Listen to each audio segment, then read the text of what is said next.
Imagine falling asleep, not with a head full of thoughts, but with a heart full of peace. Imagine silence so deep it doesn't just quiet the room, it quiets the chaos inside your mind. No more racing thoughts, no more mental arguments, just calm, stillness, healing.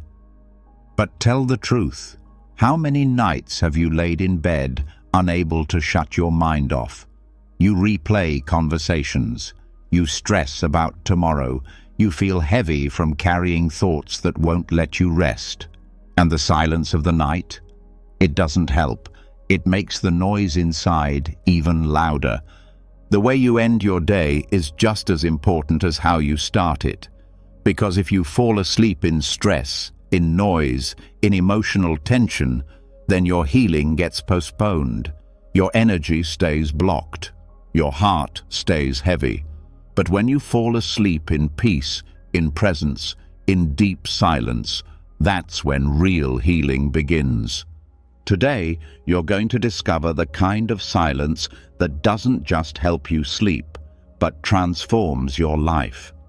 These aren't just soft sounds or relaxation tips. These are ancient Buddhist teachings that have healed monks for centuries, teachings that can now help you release the noise and finally rest. So get ready, because after this, your nights will never feel the same again. Before we begin, make a promise to yourself. Write in the comments, "Tonight, I choose silence, I choose healing." You won't just be typing words, you'll be sending a message to your mind. It's time to let go. The more you say it, the deeper it goes. So write it now, and let the healing begin. Most people have never truly heard silence, not the silence outside, but the silence within. The kind that doesn't just pause the noise, it ends the war inside the mind. There's a reason the most powerful people in Buddhist history didn't speak unless it mattered. They didn't just talk less. They used silence like a tool, like armor. While the world reacted, they remained still. While others spoke to prove, they spoke through stillness. And in that stillness, they found something the world could never take: peace that doesn't depend on anything external. This silence wasn't weakness, it was power. The kind of power that makes chaos irrelevant. Now let's go deeper. In the early mornings of temple life, before the birds even sing, monks begin their day not with words, but with presence. They don't rush, they don't check phones, they don't fill space with noise. They sit, they walk slowly, they breathe, they observe, and they let silence shape the beginning of their day, not to escape the world, but to anchor themselves before the world begins to pull. Because here's the truth. Chaos doesn't just come from outside, it rises from within. And monks knew this. That's why silence wasn't just a preference, it was their strategy. When chaos tried to pull them into its noise, they responded with stillness, not because they were passive, but because they were focused, because reacting without awareness is how most people lose control over their minds. In monasteries across the world, especially in the Zen, Theravada, and Tibetan traditions, silence is part of daily life, not by accident, but by design. Meals are eaten in silence. Chores are done in silence. Even community walks are performed without a single spoken word. This might seem extreme to someone used to constant conversation, but to the monk, every word has weight. They don't spend it lightly. Every silence is intentional. Every pause is a choice to respond rather than react. In our world, silence is often misread as emptiness, as lack. But in Buddhist wisdom, it's fullness, Silence is where understanding grows. It's where clarity lives. Think of it this way. When a lake is stirred, you see only ripples. You can't see the bottom. But when it settles, when it becomes still, you can finally see through it. The same is true for the mind. Monks knew this, so they didn't react to every ripple. They waited, they watched, and in their waiting, they saw deeper than most ever will. Now let's talk about the modern world, where noise is currency, where attention is stolen, where reaction is rewarded and reflection is ignored. In this kind of chaos, most people are constantly pulled out of themselves, scrolling, arguing, proving, performing. But silence pulls you back. It reminds you of who you are without needing an audience. And this is where the noble use of silence becomes resistance. In times of injustice, for example, monks didn't always shout. They sat. In the face of persecution, many did not argue. They embodied peace. Think of Thich Nhat Hanh, the Vietnamese monk nominated for a Nobel Peace Prize by Martin Luther King Jr. He led silent peace marches. He didn't need to raise his voice. His presence was louder than any speech. Because silence, when rooted in deep truth, doesn't weaken your message. It amplifies it. There's a type of strength that comes when you no longer need the last word. When your inner world is so calm, the outer noise can scream, and you stay unmoved. That's not detachment, that's mastery. And it's trained, not gifted. It's built slowly in the quiet hours, the hours when you sit with discomfort and don't reach for distraction, when you hear your fears and don't argue with them, when you feel emotions rising and don't push them down, but don't let them control you either. That's the silent resistance monks practiced. They let the storm pass without becoming the storm. It's easy to react when insulted.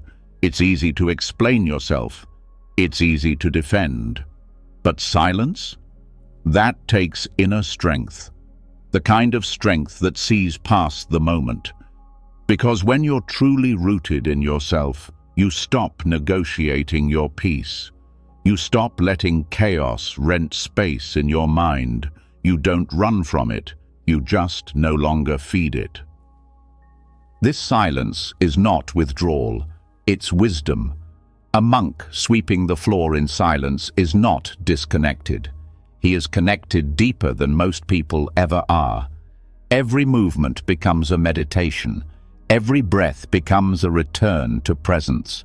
In this silence, awareness grows like roots. You begin to see how much of your life has been reaction, not response, noise, not truth, chasing, not arriving. And here's something powerful. True silence reveals the truth about others too. When you stop talking, people reveal themselves. You begin to see how much of human speech is nervous filler, how many lies are told just to avoid a pause, how many arguments are habits, not beliefs. In silence, masks fall, and truth becomes clearer than ever. There are moments in Buddhist practice where even eye contact is avoided, not out of disrespect, but out of deep respect for inner stillness. Because even a glance can pull attention outward. And when a monk is in silence, their attention turns inward completely. Not to obsess, not to analyze, but to witness, without judgment, without narrative, just witness. This witnessing is the beginning of transformation. In chaos, people usually try to regain control by controlling others, controlling situations, or controlling outcomes. But monks go the other way. They give up control and find something deeper, influence over their own response. That's the real power, not in changing the storm, but in becoming the calm within it. You might ask, how can silence heal trauma, pain, grief? Because silence removes the performance. In noise, you wear masks. In silence, the masks fall. You cry without needing words. You feel without interruption. And when the emotion fully expresses without needing a story, you stop recycling it. It moves through, it completes, and healing begins. Stillness becomes the container for what the mind couldn't explain, because not all wounds are meant to be spoken. Some are meant to be held in sacred quiet, like a small bird resting in your hands. No analysis, no labels, just presence. That's why monks don't use silence to escape emotion. They use it to meet it, fully, gently. They sit with fear until fear softens. They sit with anger until anger dissolves. And in that sitting, in that stillness, the emotion is transformed, not by logic, but by space, by not clinging, by not resisting, just by being. This is the noble use of silence in the face of chaos. When the world demands noise, you answer with awareness. When the world offers drama, you offer peace. Not through force, not through preaching, just through presence. A quiet presence that shifts the energy of a room without saying a single word. One of the greatest Buddhist teachings is that silence is a mirror. And when you sit with it long enough, it shows you everything you need to see about the world and about yourself. It's not always pretty, but it's always honest. This is why monks don't just practice silence. They become it. Their steps are quiet, their eyes soft, their speech rare. Not because they lack expression, but because they've refined it, because they don't waste energy trying to be understood by those who aren't listening. They speak when their words serve truth, and fall silent when truth is best served by space. In our chaotic world, we can learn this too, not to become monks, but to become masters of our own inner environment. To learn when silence heals more than speech, when stillness solves more than action, when peace is protected not by defense, but by non-reaction. Silence in Buddhism is not just the absence of talking, it's the presence of something deeper, something sacred. It's a reset, a spiritual cleanse, a chance to step outside the drama and see clearly. And when practiced daily, it changes everything. Not just how you sleep, but how you live. Because once you've tasted real silence, the kind that reaches your bones, you'll never crave noise the same way again. You'll start to notice how loud the world is, how quickly people speak without thinking, how often emotions are thrown like weapons, and you'll choose again and again to return to stillness, not out of fear, but out of knowing. This is where the power is. Silence is not the absence of life, it is the beginning of life fully felt. And tonight, as you drift off to sleep, let this silence surround you, not as a void, but as a sanctuary. Let it clean the noise of the day. Let it untangle the knots in your chest. Let it remind you that even in the middle of chaos, you can be calm, you can be free, you can be whole. Because silence isn't just healing, it's who you really are when the world stops demanding a performance. And just like that, the stillness begins to speak for itself. No words, yet something in you shifts. No conversation, yet everything is understood. Because some of the deepest truths are not meant to be said aloud. They are meant to be felt, in the quiet between sentences, in the pauses people avoid, in the breath that replaces speech. Silence, when chosen with awareness, becomes a form of communication far more powerful than most words could ever be. This is where we begin to uncover what the Buddha truly meant when he spoke not only of right speech, but of right silence. In Buddhist teachings, right speech is one of the elements of the Noble Eightfold Path. It includes speaking truthfully, kindly, and at the right time. But there's a deeper wisdom behind this. Sometimes, the most truthful, kind, and timely response is not a response at all. It's presence. It's quiet compassion. It's the discipline to hold space instead of filling it. Because not everything needs a comment. Not every moment needs advice. And not every emotion needs to be processed out loud. When the Buddha spoke of noble silence, he wasn't talking about being mute or withdrawn. He was teaching a higher level of engagement, one that doesn't depend on language, but on awareness. To practice noble silence is to listen so deeply that words become unnecessary.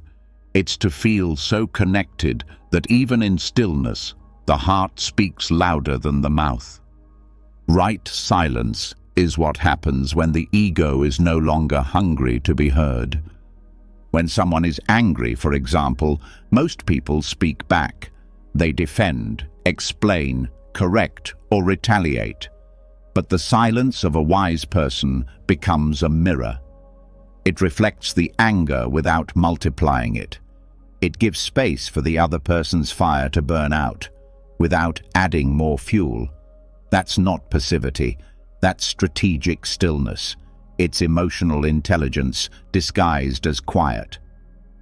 And here's the subtle mastery. Right silence is never used to manipulate. It's not the cold shoulder. It's not passive aggressiveness. It's not withdrawal used as punishment. That's just emotional noise in disguise. Right silence comes from a clear, open place. A place that says, I am here, I see you, but I choose not to engage in harm. It's the most compassionate boundary a person can set. In the suttas, the Buddha would sometimes be asked a complex or confrontational question, and instead of answering, he would remain silent. This was not avoidance. This was transmission. The question was not wrong, but the answer wasn't ready to be received. So he left it in stillness, letting the silence teach what words would have only confused. This is the wisdom most people miss. We are taught that speaking up is strength, that clarity always comes from explanation, that silence means defeat. But in Buddhism, clarity often arrives in the quiet. Strength is found in restraint. And silence, when used skillfully, becomes an act of profound love. Think about it. How many times has speech complicated things that silence could have simplified? The argument that spiraled because of one extra comment. The misunderstanding that grew because both sides refused to pause. The apology that lost its meaning because it came with too many justifications. These are not rare moments, they are daily. But the one who learns to respond with noble silence begins to break these loops. Right silence is not avoidance, it's alignment. It means not speaking when speech would cause more confusion, more suffering, more ego. It's knowing that silence is not empty. It's full of patience, presence, and care. There are moments when a friend opens up with pain, and instead of advice, they need your stillness, not your answers. Just your breath, your attention, your non-interruption. In that moment, your silence tells them, I'm not trying to fix you, I'm just here, fully here. And often, that heals more than any words could. There are moments when anger rises in a conversation, and rather than meeting it with words, you offer space. You breathe. You let the moment pass. That silence becomes a shelter for both of you. And in that quiet space, something softens, something opens. That's right silence. Monks train this not just in meditation halls, but in life, in how they walk, in how they interact. Every silence is chosen, not forced. And this choice reshapes their relationships. It teaches people around them to slow down, to listen, to reflect. Because silence, when anchored in love, invites others into awareness. This is not about becoming silent all the time. It's about learning the rare wisdom of when not speaking is a gift. Sometimes, silence protects the dignity of a person who is struggling. Sometimes, it keeps an argument from turning into a wound. Sometimes, it allows the truth to echo without distortion. And sometimes it simply means you trust the moment enough to let it be.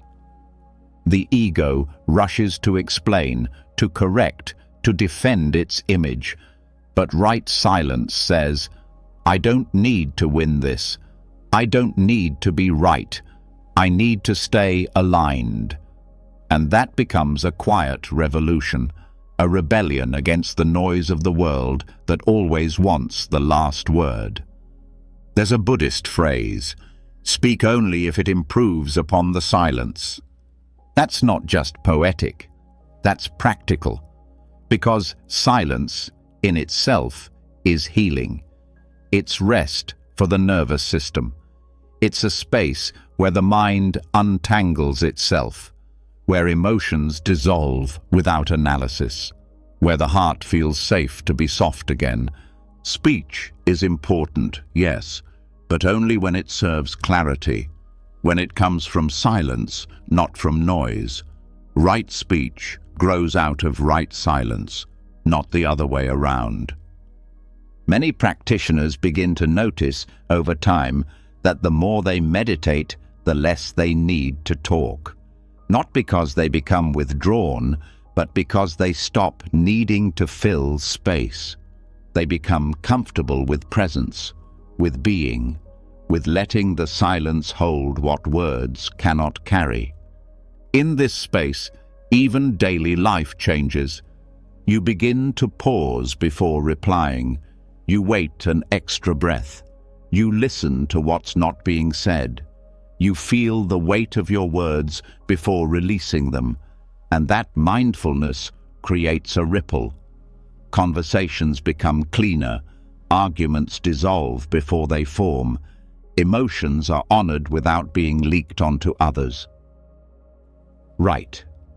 Silence is not silence for silence's sake. It is silence as medicine, silence as clarity, silence as truth. In Zen Buddhism, there is a tradition of answering questions with koans, strange, paradoxical statements that break logical thinking. Sometimes, the most profound answer is no answer at all, just presence, just still eyes, just silence that leaves the questioner facing themselves. Because some questions don't need answers, they need attention. And that's what noble silence really is, radical attention. A form of care so deep it doesn't need to be loud. It holds space without filling it. It welcomes without pressing. It listens without interruption. And in doing so, it teaches by example. When you practice this kind of silence, you start to sense what others need, not just what they say. You feel when someone needs space instead of advice. You know when holding back is the kindest choice. You understand that real connection doesn't always require a voice. This is not taught in school. It's rarely praised in society, but it is sacred in Buddhist practice. And once it's learned, it becomes a lifelong companion, because silence, right silence, becomes your anchor in the storm. Your answer when words are not enough. Your gift when presence matters more than performance. It's the way of the wise, the way of the monk, the way of the awakened heart. And now that you've felt it, even just in words, you'll begin to notice it more. In yourself, in others, in the spaces between conversations, in the choices you make every day. To speak or not to speak. To fill or to hold. To react or to rest. You'll start to ask, will this improve the silence? And when the answer is no, you'll smile and stay quiet. That is right silence. And once the words have settled, once the air grows still after right silence has done its quiet work, something even deeper begins to emerge. Something beyond language, beyond listening, beyond the presence of any sound at all. It's not just the absence of speech. It's the presence of emptiness, a vast, peaceful spaciousness that holds everything without holding on. A silence so full it carries healing in its emptiness. This is where truth lives, not in words, not in explanations, but in what remains when all that is false finally falls away. This is the sound of emptiness, not a void, not a blank, but a subtle resonance that speaks without a voice. The mind doesn't know how to grasp it, but the heart recognizes it immediately. It's what the Buddha pointed to every time he sat without speaking, every time he answered a question with stillness instead of doctrine. It's what every deep meditation touches, the kind of silence that's not just quiet, but alive. Most people think of emptiness as loss, as nothingness, but in Buddhism, shunyata, emptiness, is the doorway to freedom. Not because it erases life, but because it erases illusion. Emptiness is not the absence of meaning.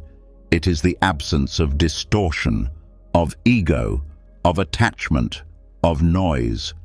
It's what remains when all the stories fall silent and the raw, untouched presence of life is revealed. This is where healing happens. Because suffering is not just pain, it's the meaning we add to pain. It's the commentary, the judgment, the resistance. The mind says, this shouldn't be happening, and that voice multiplies the wound. But in the sound of emptiness, that voice fades, the judgment fades, and pain becomes just sensation. Fear becomes just energy. Grief becomes just movement, all held in a space that needs no interpretation, just being. Monks didn't just meditate to quiet the mind. They meditated to return to emptiness, to return to what they truly are before identity, before memory, before roles. In the depth of stillness, they found that nothing was missing, not because they gained something, but because the illusion of lack dissolved. And this is why the sound of emptiness heals. It doesn't fix the self. It shows there is no fixed self to begin with. Stillness reveals what noise distorts. Words try to define, try to label, try to own. But emptiness allows. It watches without interruption. It lets experience pass without freezing it in place. And that's why it's so hard for the thinking mind to accept, because it cannot control emptiness. It cannot categorize it. But the heart? The heart knows this place well. It's been longing for it all along. Healing through emptiness doesn't come from doing more. It comes from undoing, from letting go of the effort to explain, to solve, to become. In this space, there is no becoming, only being, no fixing, only unfolding. And strangely, this is where true change occurs. Not because we try to change, but because we stop resisting what is. That quiet surrender is not weakness. It's power rooted in peace. When a person touches emptiness, they stop needing proof. They stop needing permission. They stop needing to be understood. Because the one who needed all those things, the constructed self, starts to dissolve, and what's left is soft awareness, spacious kindness. The kind of presence that doesn't ask to be seen, it just is. Many Buddhist teachers speak of listening to silence, not metaphorically, but actually. Because silence has texture. Silence has tone. It holds subtle frequencies that the ordinary mind misses. But when awareness deepens, those frequencies begin to emerge.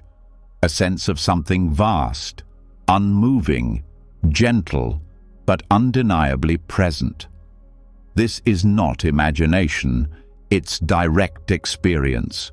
And once known, it becomes more comforting than any mantra, more stabilizing than any explanation. People chase healing in books, in talks, in techniques, but the greatest healer in Buddhism has always been this emptiness, the sound of stillness, the sacred pause that lets the body relax, the breath return, the stories melt. Because every nervous system craves rest, but not just sleep, silence, a silence that holds, not silences, that nourishes, not ignores. This is why monks can sit for hours without speaking, without moving, without needing, because they are not doing nothing, they are resting in everything, in the totality that has no name, in the groundless space that holds the entire universe and yet weighs nothing. This stillness is not a break from life, it is life in its purest form. Most people fill their time because they fear emptiness. Silence makes them anxious. Stillness makes them restless. But this is not because silence is uncomfortable. It's because in silence, everything suppressed starts to rise. And the truth is, that's the beginning of healing, not the problem. Because when you finally sit still, the noise inside doesn't get louder, it gets noticed, and only what is noticed can be released. That is the gift of the sound of emptiness. It doesn't push anything away, it invites it all in. And by doing nothing, it does what no effort can. It reveals what's always been whole. This is not a concept, it's a practice. To sit without needing entertainment, to walk without needing destination, to breathe without needing control, to let the moment pass through without holding it, chasing it, or naming it. Each of these is an invitation into the sound of emptiness, and each one deepens your connection to a self that is not small, not loud, not insecure, but vast and quiet and free. In Tibetan Buddhism, some teachers say that silence is the speech of the awakened, because when the mind becomes truly clear, there's nothing left to explain. Just like the sky doesn't need to explain the clouds, the awakened mind doesn't need to explain the thoughts. It sees them rise, drift, and dissolve without clinging. And in that letting go, everything becomes lighter. the pain, the past, even the identity you used to carry so tightly. So many people look for peace by trying to fix their minds, but the sound of emptiness doesn't fix. It dissolves. It makes the tight spaces inside you spacious. It makes your rigid beliefs soften. It makes your anxious patterns slow down, not because you wrestled with them, but because you stopped feeding them. You gave them space to leave. Healing is not always bright. Sometimes it's quiet, soft, invisible. Sometimes the greatest healing comes in a moment when you sit alone, without distraction, and feel the whole sky inside your chest. That is the sound of emptiness. Not the sound of being alone, but the sound of being everything and nothing at once. This is why true healing sounds like nothing. Because the deepest wounds don't need noise. They need space. And the deepest truths don't shout. They whisper. They arrive when you stop searching. When the surface finally stills. And in that stillness, a knowing arises. Not learned, not earned, just there, silent, clear, undeniable. And it says, you don't have to chase peace. You only have to stop disturbing it. This is the gift the Buddha passed down through silence, through presence, through his still gaze and his empty hands. He didn't point to a belief. He pointed to a state anyone can touch. Not later, not after enlightenment, but now, in the quiet, in the breath, in the gentle unfolding of this very moment. And the more you return to this emptiness, the more you begin to trust it. At first, it may feel unfamiliar, but soon it feels like home. Because it is. It's the home underneath all the noise, the constant thoughts, the shifting emotions. It's always been there, quietly waiting for you to listen, not with ears, but with presence. There is a quiet law unfolding beneath every moment, every breath, every intention, even the ones that are never spoken aloud. Not everything that shapes life is visible. Not every consequence announces itself with noise. Some karmas begin in silence, and some karmas are undone in silence too.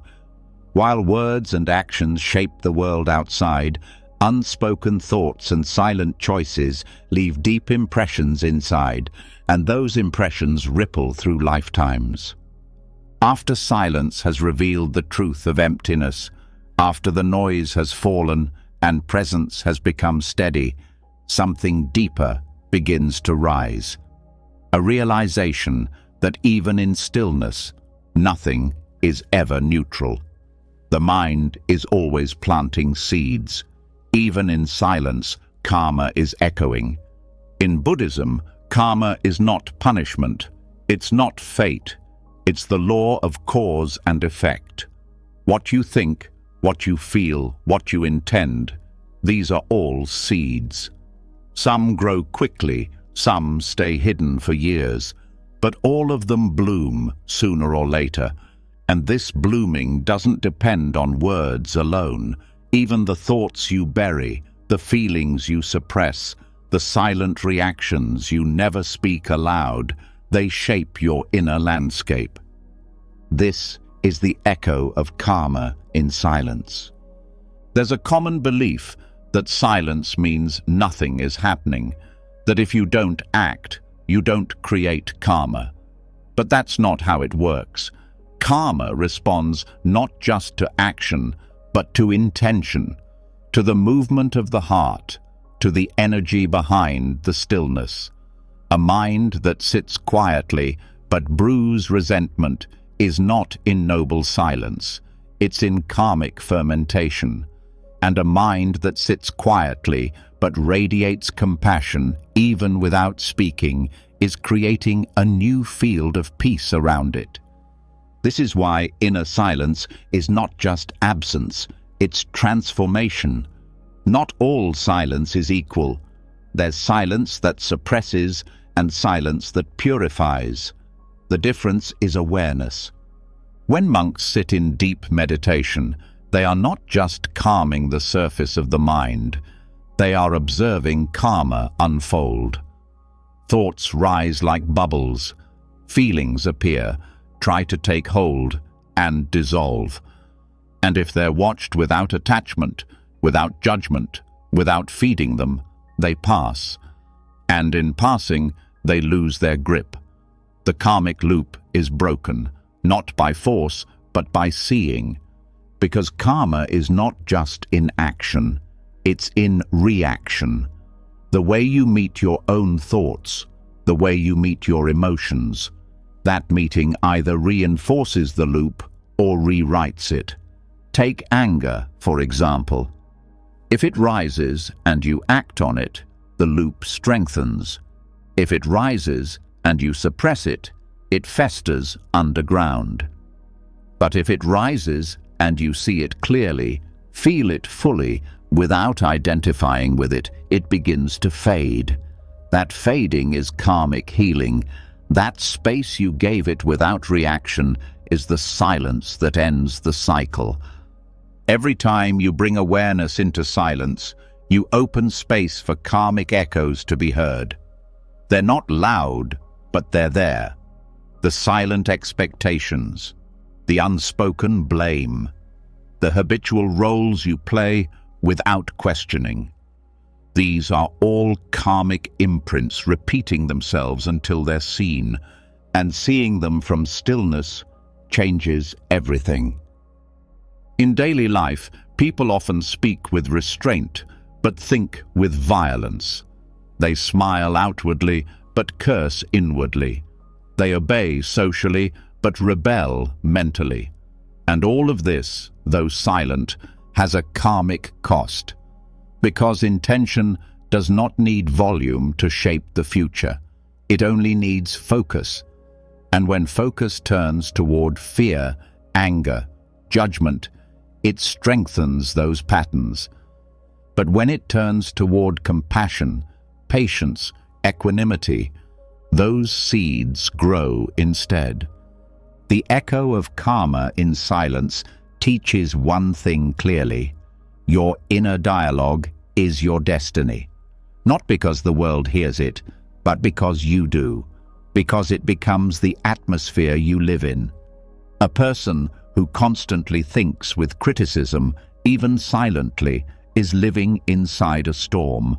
A person who thinks with grace is already living in the calm that others are still seeking.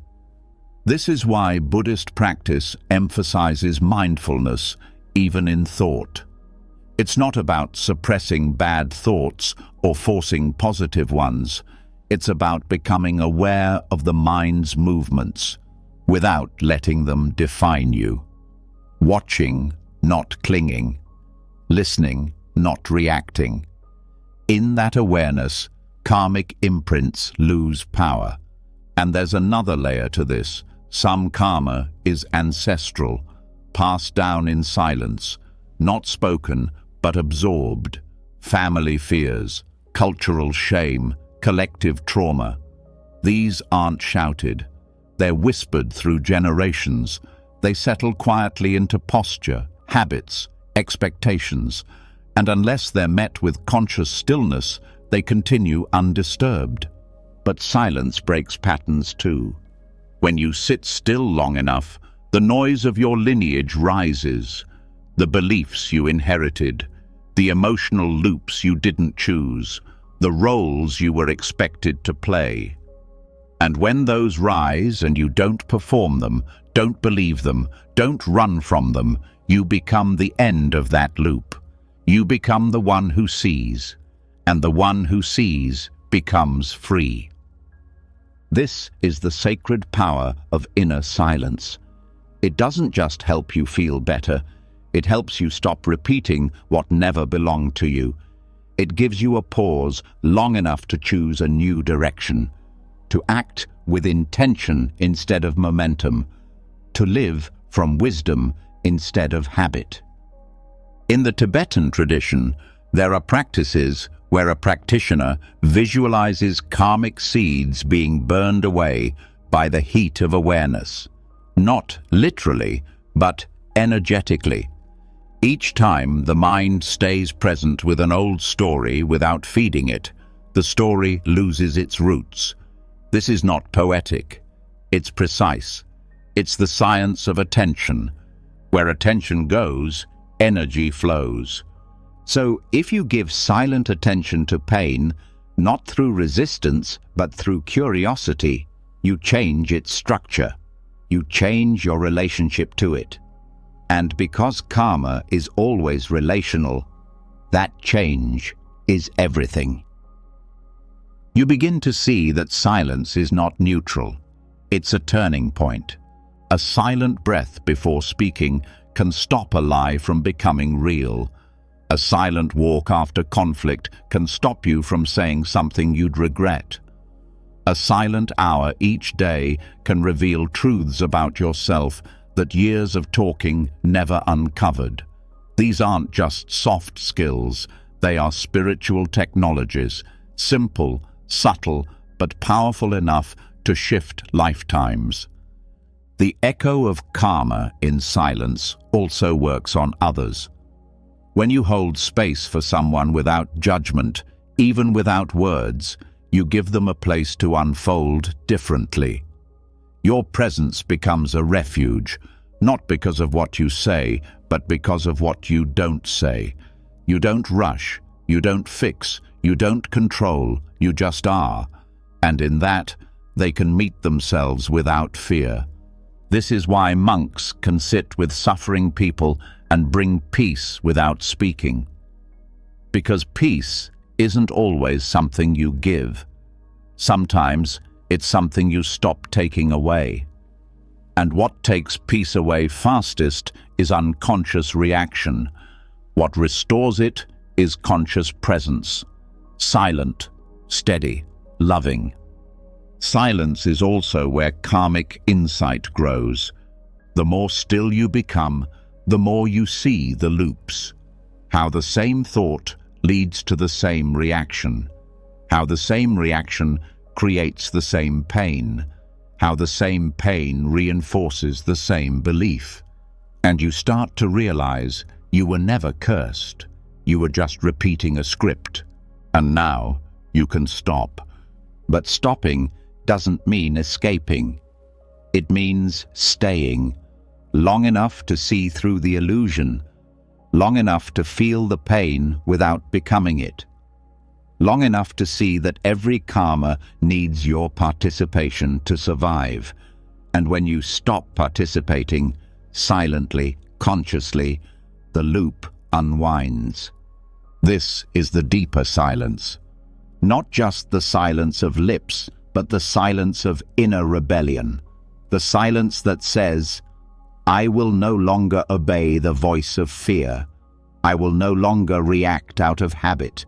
I will no longer believe the thought just because it's loud. I will watch. I will breathe. I will be still. And in that stillness, I will remember who I am before the story. This kind of silence doesn't erase karma. It transforms it. It doesn't skip the lesson. It completes it. Because karma is not a prison, it's a teacher. And when the lesson is received, the pattern ends. You don't need to speak your healing into existence. Sometimes you only need to stop interrupting it. Let the old thoughts pass. Let the silence hold them. Let awareness do what explanation never could. Because in the quiet, you'll hear something ancient, a knowing beyond thought, a truth that needs no defense. It whispers through every breath. Karma is not the end. Presence is the exit. After karma begins to lose its grip in silence, something unexpected appears in the space it leaves behind.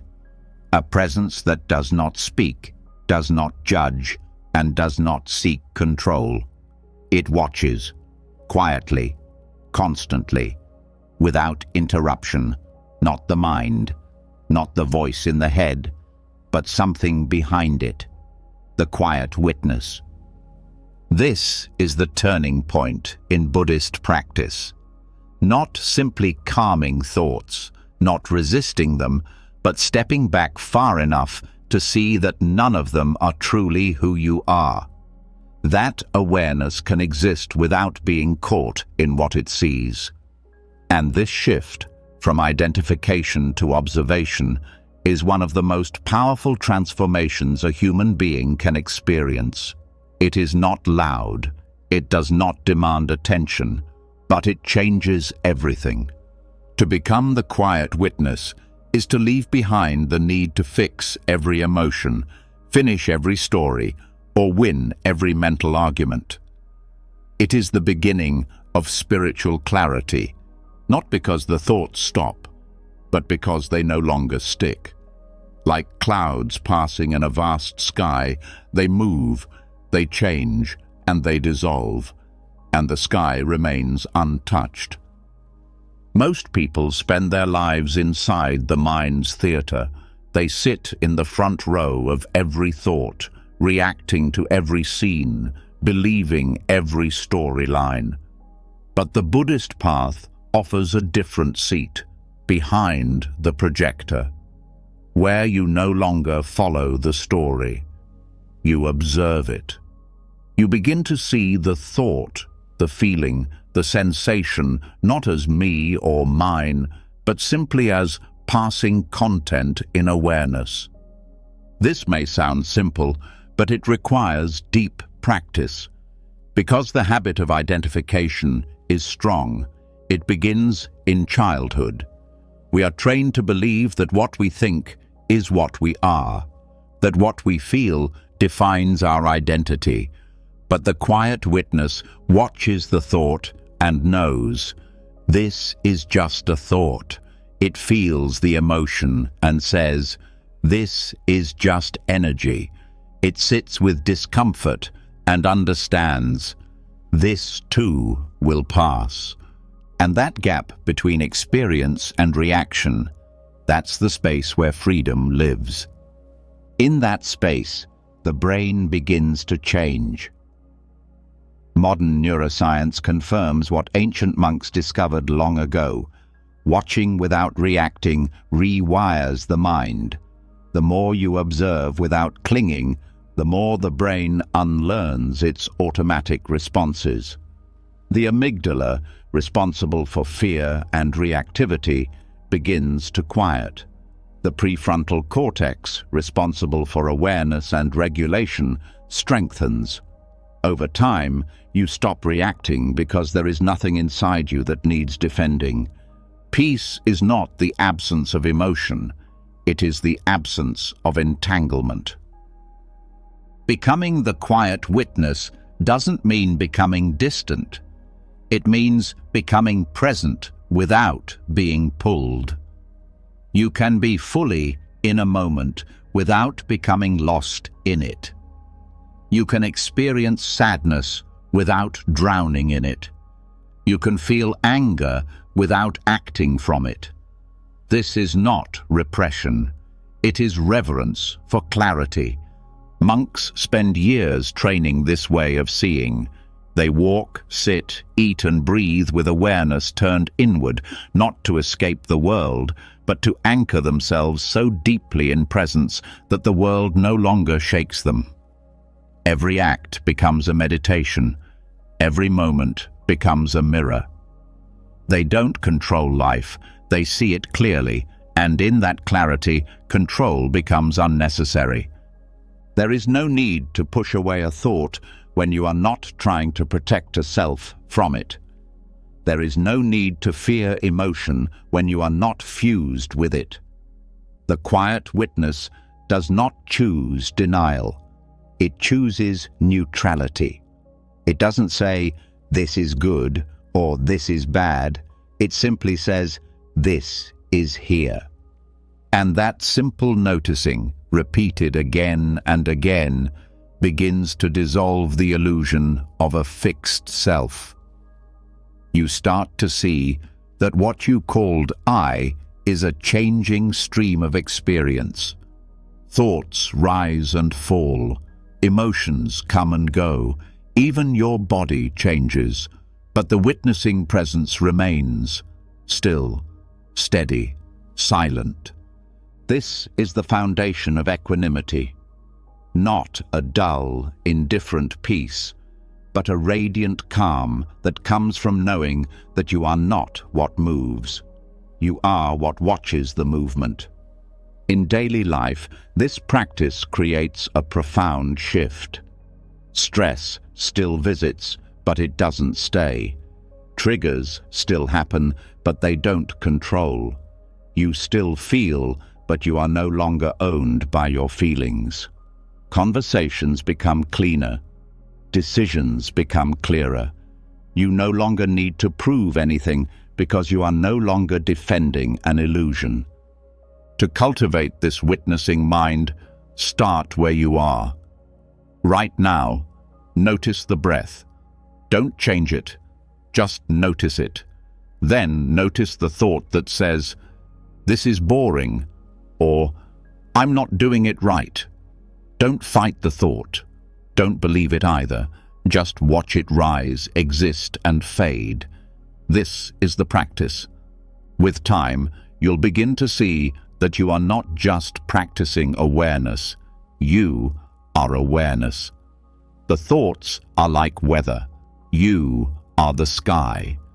And once this truth is known, not just understood but felt, the relationship to life softens. There is less grasping, less pushing, less rushing, because you begin to trust that nothing needs to be forced, that everything rises and passes in its own time. And your job is not to control the flow. It is to watch with care and act from clarity. This witnessing presence doesn't need to be wise. It is wisdom itself. Not the kind that comes from knowing facts, but the kind that comes from seeing without distortion. When you look at the world through the eyes of the witness, you stop reacting to the surface and start responding from depth. Even the body responds differently. Breath slows, muscles loosen, heartbeat steadies, because the nervous system is no longer caught in constant protection mode. It has learned to trust silence, to rest in stillness, to find safety not in certainty, but in presence. The quiet witness is not something you become, it is something you remember. It was there before the mind got loud, before the world taught you to react. It has always been there, watching quietly, waiting patiently for you to return. And when you do return, when you sit in that space behind the noise, you find something priceless. Peace that doesn't depend on outcomes. Peace that isn't based on getting what you want, but on knowing you are already whole. This is what the Buddha practiced under the Bodhi tree. Not fighting thought, not chasing bliss, just watching, for hours, for days, for weeks, until the mind exhausted itself, until what remained was presence, pure and clear. That presence is not special, it's not rare, it's right here, always, hidden beneath layers of thinking, drama, noise, but still there. And when you give yourself to silence, not as escape, but as inquiry, you find it again. You find yourself not in thought, but in watching thought. That's where the shift happens. That's when suffering begins to end. Not because life gets easier, but because your relationship to it changes. You stop trying to fix every moment. You start witnessing it. You stop believing every thought. You start watching it. You stop chasing peace.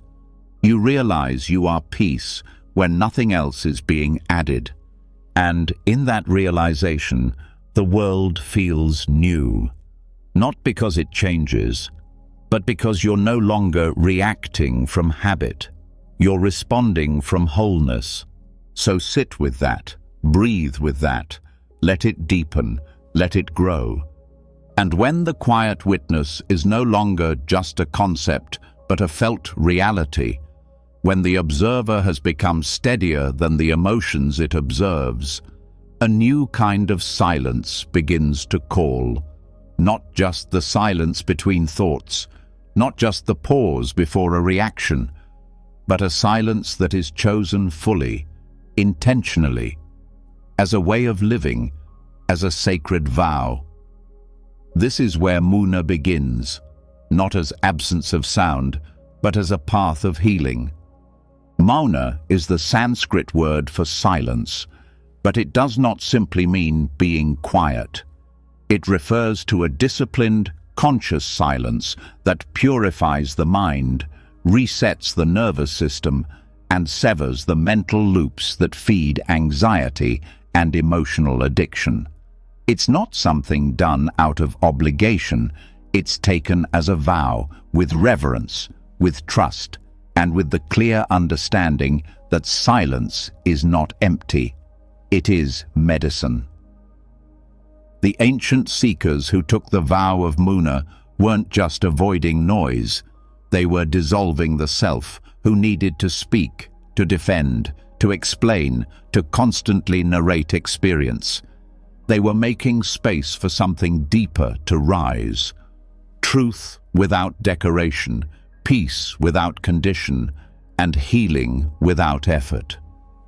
Because when words fall away, the self that depends on them starts to loosen its grip. The modern world doesn't reward silence. It rewards performance, constant talking, fast opinions, instant responses. People are trained to speak even before they've fully felt, to reply before they've fully listened, to label what they barely understand. And over time, this habit creates noise, not just outside, but inside. The mind becomes addicted to reacting, to explaining, to being heard, even when nothing real is being said. Muna breaks this cycle. It offers a reset so rare that most never experience it. Not just a digital detox, not just a quiet room, but a total shift in inner posture. Choosing not to speak for a period of time, an hour, a day, a week, even longer, not as punishment, but as permission. Permission to come back to center, to reclaim energy lost in useless dialogue, to hear what's actually underneath all the mental noise. This vow is not about being mysterious or aloof. It's not about withdrawing from people. It's about returning to alignment. It's about noticing how much of what we say is driven by discomfort, not clarity. Muna reveals this. It reveals the nervous impulse to fill space, to explain emotions as they're being felt, to respond automatically just to avoid silence in a room. And when the vow is held, that impulse is seen, and slowly it fades. The result? The mind gets quiet. But more than that, it gets light. Thoughts slow. Emotions soften. And in that softening, patterns start to break. The old reactions that once felt automatic now seem unnecessary. The stories that once demanded attention now pass like wind, because when you stop feeding them with words, they lose their momentum. Muna also reveals emotional dependencies, not on people, but on certain feelings. The craving to be understood, the habit of venting to release tension, the attachment to being validated through conversation. These are forms of emotional addiction, And when speaking stops, they surface. They rise like waves looking for an outlet. But with silence held, those waves crash on the shore of awareness and dissolve. Anxiety is often fueled by mental rehearsal, by imagined conversations, by preparing responses before anything happens. When you speak less, you think less about speaking. When you think less about speaking, your brain stops rehearsing future fear scenarios. And when the future stops consuming the present, anxiety has nothing left to feed on.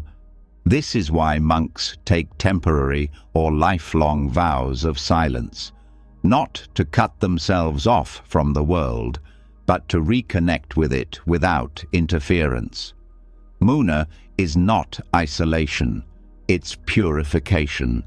It's tuning the mind back to its original state, open, quiet, clear, without needing to label every experience or narrate every feeling. When you practice Muna, something subtle begins to shift. You become more intentional with your energy. You begin to ask, does this need to be said? Is this thought even mine? What would happen if I let this feeling pass without giving it a voice? These questions create space, and in that space, peace returns. There are modern ways to practice Muna, even in a busy life. You can take 1 hour a day where you don't speak. No texting, no emails, just presence. Or you can take a full day each week where you don't explain yourself. You simply act from silence. You let your energy speak. You let your breath speak. And through this, you begin to see how much of communication is noise pretending to be necessary. As the vow deepens, you start to notice your speech in new ways. Not just what you say, but how it affects your energy. You notice when your words are rooted in insecurity, when your voice rises just to be heard, when your laughter is just a defense, and once you see it, you no longer need it. The patterns fall away, not through force, but through clarity.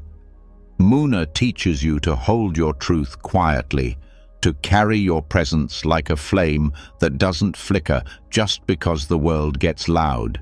It teaches you to become a refuge for yourself, where nothing needs to be said in order to be real, where emotions are felt fully without broadcasting, where healing happens not through expression but through containment. There's a deep strength in silence that no performance can replace, a kind of dignity that arises when you no longer need to be the loudest, the smartest, or the most interesting in the room. You begin to enjoy your own company. You begin to trust your own rhythm. You begin to speak only when speaking adds peace. This vow also brings you closer to presence. When speaking pauses, awareness sharpens. Small things become visible again. The sound of your own footsteps, the texture of your breath, the rise and fall of emotions without commentary. You start to live directly, not through narration. Experience becomes cleaner, more vivid, and the mind becomes simpler.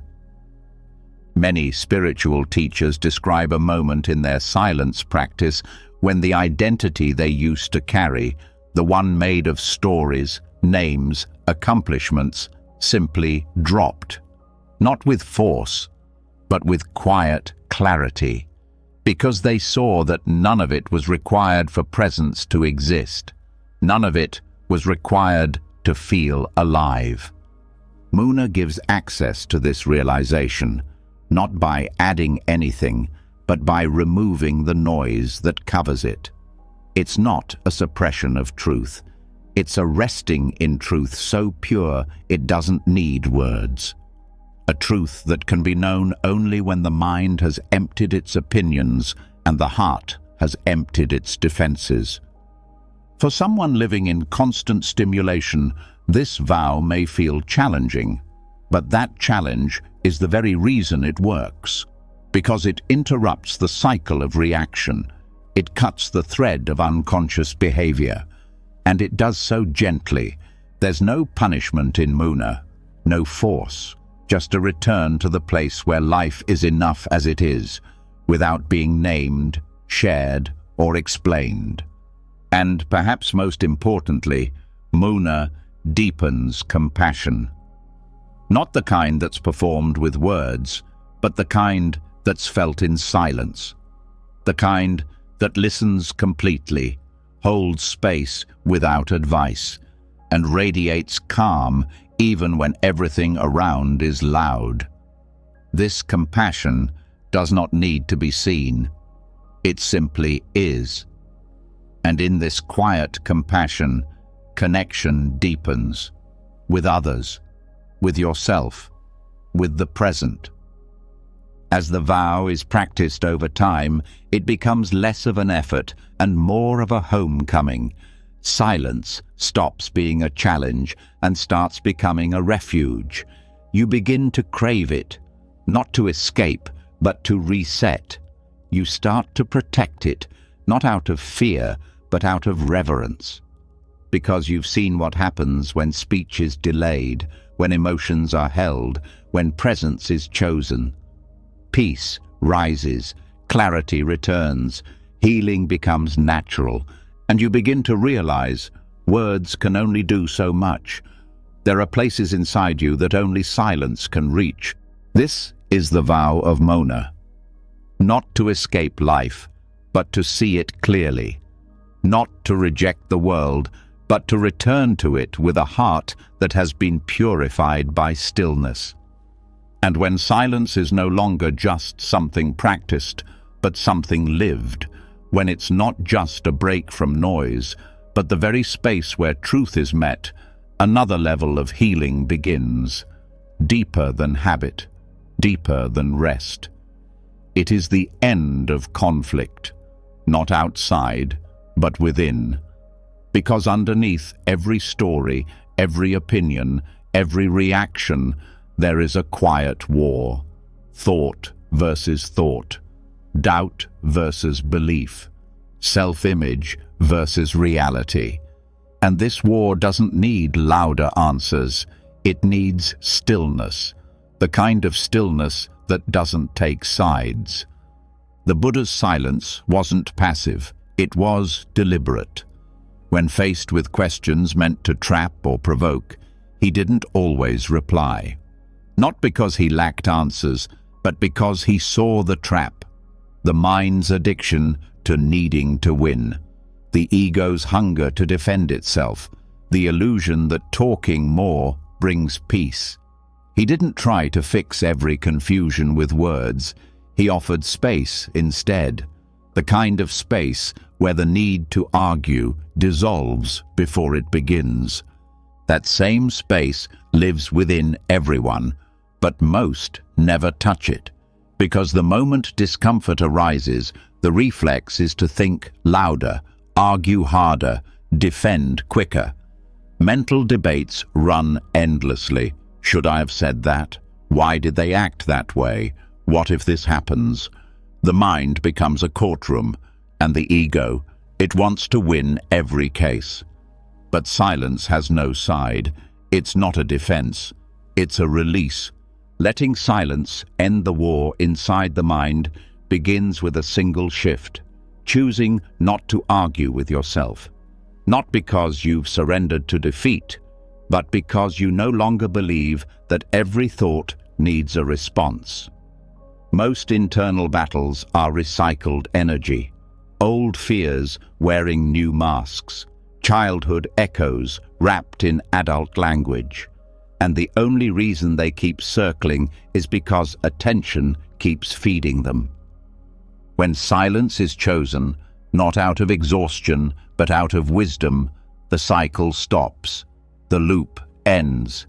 The story loses its script. And a strange thing happens. The thoughts keep moving, but they no longer land.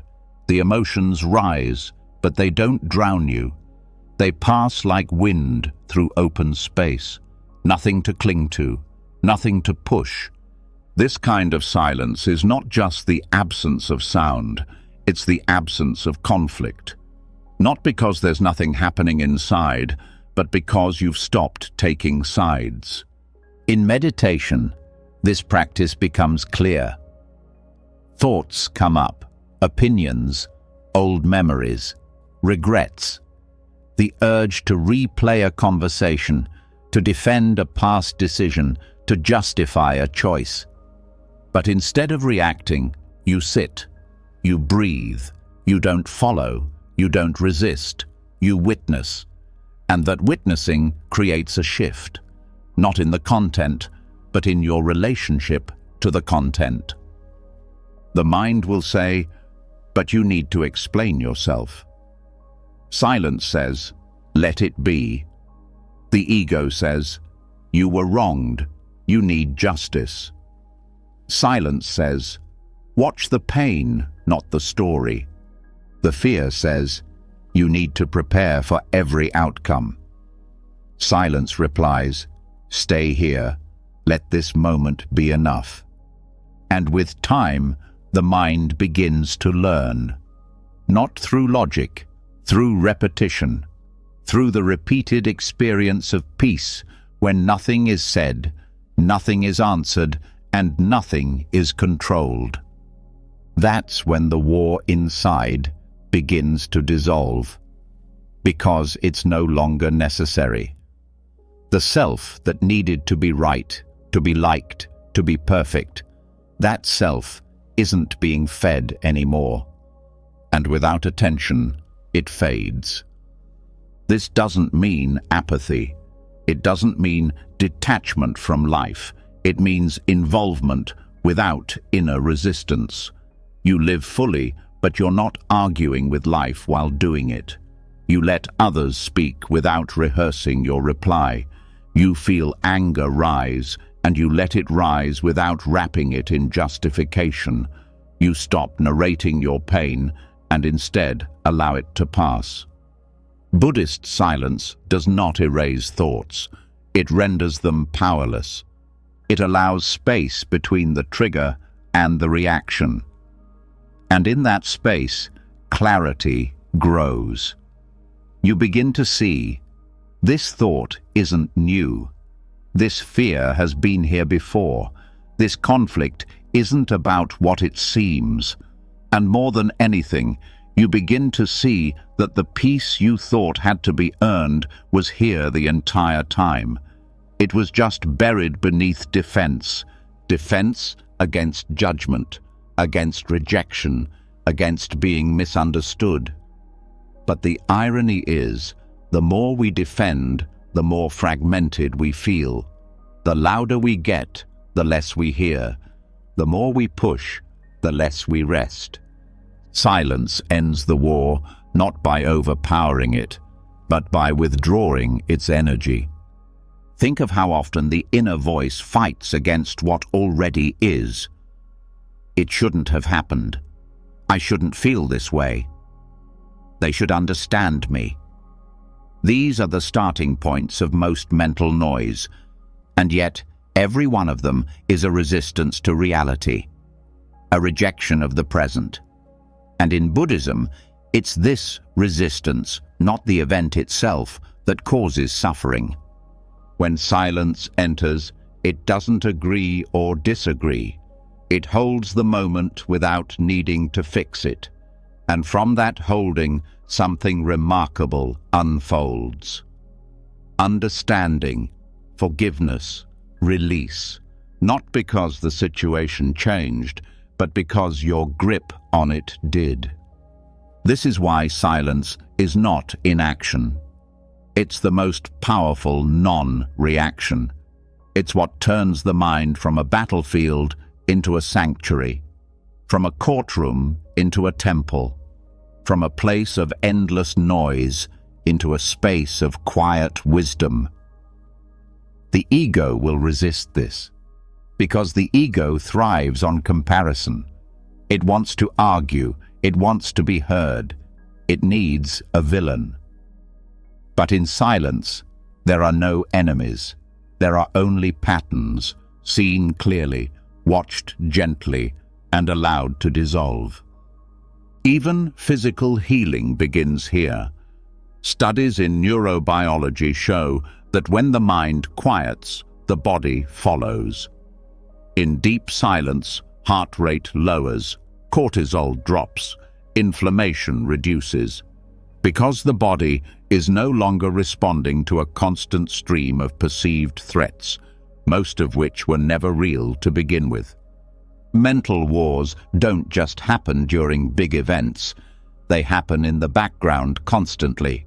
The self-talk after a social interaction, the criticism after a mistake, the endless list of what-ifs, and all of them drain energy, not because they're happening, but because they're believed.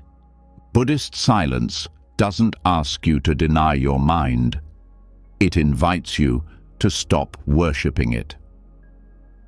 To watch without becoming, to listen without agreeing, to feel without collapsing. And that changes the game.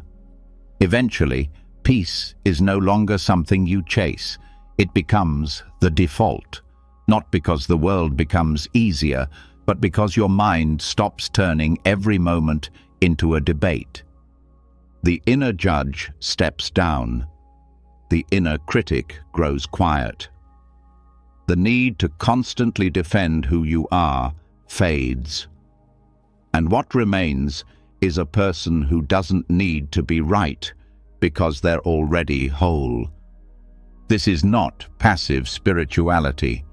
This is the heart of freedom, the kind that lives beneath thought, the kind that remains when explanation ends, the kind that whispers, "You don't have to fight anymore." And that whisper, that truth, it can only be heard in silence. Let that silence grow. Let it fill the spaces where tension used to live. Let it reach the corners of your mind that used to echo with arguments. Let it bring peace where only noise used to be. Because now, the war is over. And what comes next is the building of a new home within. A silent room the world can't shake. A space so rooted in stillness that no noise can reach it. No chaos can undo it. And once the war inside quiets, once the mind stops trying to win every moment, something rare begins to unfold. Not silence as a temporary state, but silence as a place. Not an absence, but a presence. A sacred space within you where the world cannot enter, no matter how loud it becomes. This is the silent room within. And it doesn't exist outside of life. It exists inside it. Always here. Always available. Built not with walls, but with awareness. For centuries, monks have spoken of this inner sanctuary, not in metaphors, but in lived experience. A space they enter in meditation, in ritual, in breath, and sometimes even in daily life. A space where thoughts may arise, but they don't disturb. Where sensations may pass, but they don't stick. Where the identity that reacts to the world loses its grip, and what remains is just stillness, pure, undisturbed. Not an escape from life, but the center of it. This inner room is not a fantasy. It's a practice, and it begins with attention. The kind of attention that doesn't move with every distraction, that doesn't chase thoughts or resist emotion, the kind of attention that stays, that rests, that turns inward without collapsing. When cultivated, this attention becomes the doorway to the inner temple, the space where silence is not just a tool, but a home. In Buddhist monasteries, external silence supports this process, but the real work happens within. Monks learn to sit with discomfort without needing to solve it, to feel emotion without narration, to stay still even when the body or mind resists. This consistent turning inward builds something durable, a kind of invisible architecture that can't be shaken by circumstances. It's not about detaching from the world, it's about being rooted in something deeper while moving through it. The silent room within is not sterile, it's not numb, it's alive, soft, spacious. It allows joy without clinging. It allows grief without drowning. It's where peace lives before explanation. And the more time you spend there, the less you need from the outside. Not because you reject life, but because you've finally touched a source that doesn't change when life does. To build this space, start with breath, not controlling it, just noticing it. Let each breath anchor you deeper into presence. Let your attention rest where the inhale begins, where the exhale ends. Don't chase. Don't adjust. Just stay. When thoughts arise, let them pass like people walking outside your window. You see them, but you don't follow. Over time, this kind of awareness becomes your foundation. Next, notice sensation, the contact between your body and the seat, the rhythm of your chest, the coolness of the air. Let sensation ground you, not in thought, but in direct experience. This sensory awareness draws you out of the mental storm and into the now, into the stillness that never left. As you do this, resist the urge to label. That's the mind trying to decorate the silence, trying to turn the room into a museum of ideas. But this space is not conceptual, it's felt, known directly, and it does not need to be improved. The less you interfere, the more it reveals. Over time, the room takes shape, not in form, but in function. It becomes the place you return to when emotions rise, when stress builds, when noise tempts you to react. You go inward, not to hide, but to reset, not to escape, but to remember that who you are is not defined by reaction, that your peace doesn't need permission from the world.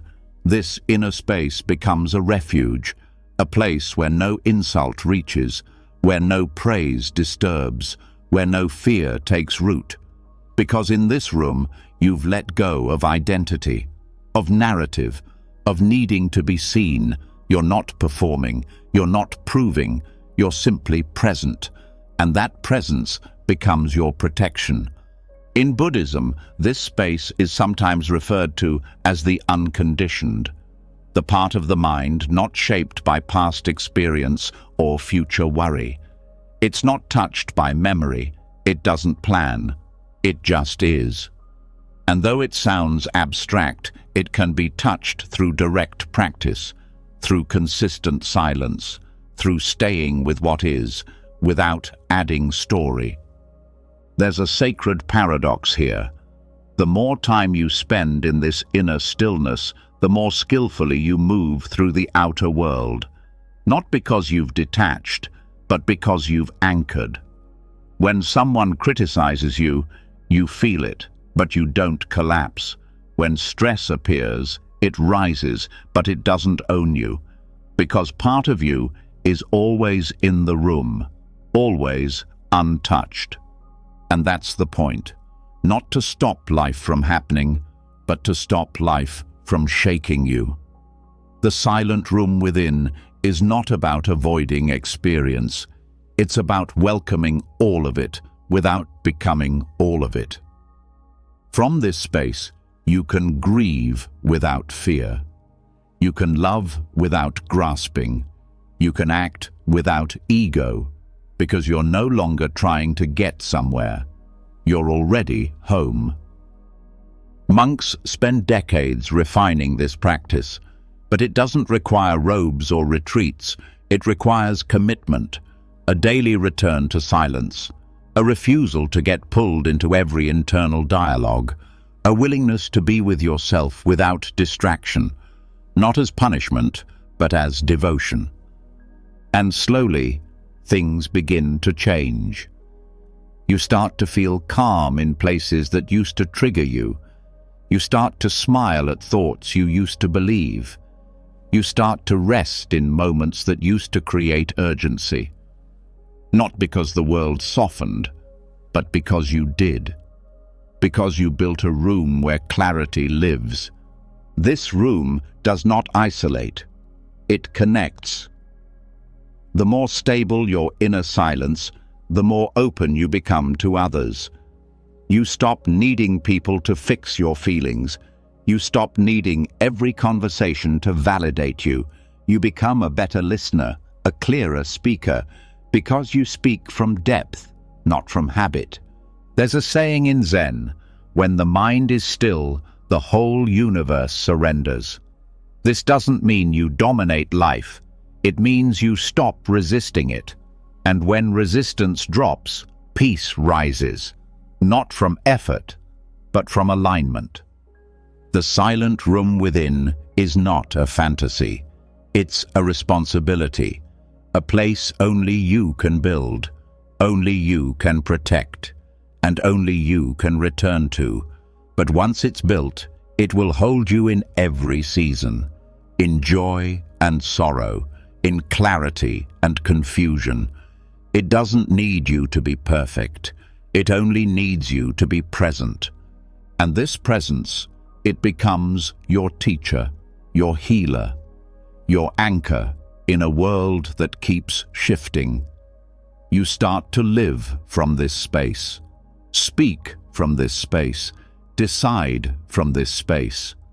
And in doing so, you bring silence into everything, not as absence, but as power, as love, as the deepest expression of who you truly are. And now, from this inner temple, we move towards something even deeper, a place where ego itself begins to loosen, where silence does more than soothe, it transforms, where the old self begins to dissolve, not with struggle, but with surrender. Because in the presence of true stillness, the ego cannot survive. And once that inner sanctuary becomes familiar, once stillness is no longer a visitor, but a resident, a deeper change begins to unfold. Not just moments of peace, but the beginning of something irreversible. The soft collapse of who you thought you were. The melting of every role, every mask, every identity built on needing to be someone in the eyes of others. Silence doesn't just quiet the mind, it simulates death, not of the body, but of the ego. And in its place, something new begins to take shape, not a better version of the old self, but a rebirth into presence, simplicity, and peace that no longer performs. In Buddhism, silence is not only rest, it is transformation. It dismantles the false self, piece by piece, not through effort, but through absence. When speech stops, when reaction stops, when performance stops, what remains is a raw, unguarded awareness. And that awareness is the beginning of rebirth. This process isn't loud, it doesn't announce itself, it begins quietly, in moments where you no longer need to explain yourself, in pauses where you feel no desire to be seen, in breaths where the old voice in your head tries to speak, but fades instead. These small disappearances are the slow death of the ego, the mental construct that constantly needs to manage, defend, justify, and control. The ego isn't a villain. It was built to help you survive, to keep you safe, to give you a name and a place in the world. But what helped you survive can't help you awaken. The ego is built from noise, stories, comparisons, expectations, praise, criticism. It thrives on labels, but silence removes the label maker. And when that falls away, what's left is presence without personality, awareness without an image to protect. This is where the old self begins to die, not through destruction, but through irrelevance. You stop needing to keep up appearances. You stop needing to be right. You stop needing to prove you're good enough. Silence becomes a kind of internal funeral, where everything unnecessary is laid to rest. The death of ego is not dramatic. It is not aggressive. It is the result of deep watching. You begin to see how often you speak just to keep your self-image alive. How often you argue not to serve truth, but to protect identity. How often your thoughts are shaped by the fear of disappearing. And in silence, you do disappear, at least the version of you that needed noise to feel real. And what's reborn is not a concept. It's not a new identity. It's something quieter, softer, a self that doesn't need a story, a self that doesn't exist in contrast to others, a self that does not arrive with credentials or history, but with presence alone. This quiet rebirth doesn't come all at once. It comes in layers. First, the outer expressions fall away. Less need to speak, less need to react, less need to share opinions. Then, the inner dialogues begin to soften. Less mental rehearsal, less internal criticism, less judgment. Finally, the deepest shift occurs, where even the observer becomes transparent, where you're not just watching thoughts, but watching the one who watches. And eventually, even that boundary fades. In Buddhist practice, this is sometimes described as the deathless state, not because the body lives forever, but because the self you thought could die is no longer central. The fear of death begins to fade, not because you deny it, but because you've already experienced the disappearance of self. Silence becomes a rehearsal for letting go, and each time you sit in it, another layer of ego peels away. There is a strange peace in this death, a freedom that can't be explained, because what dies is not the ability to live, but the need to perform while living. You stop being a character in your own life. You start being life itself. You start moving without needing to be noticed. You start loving without needing it to be returned.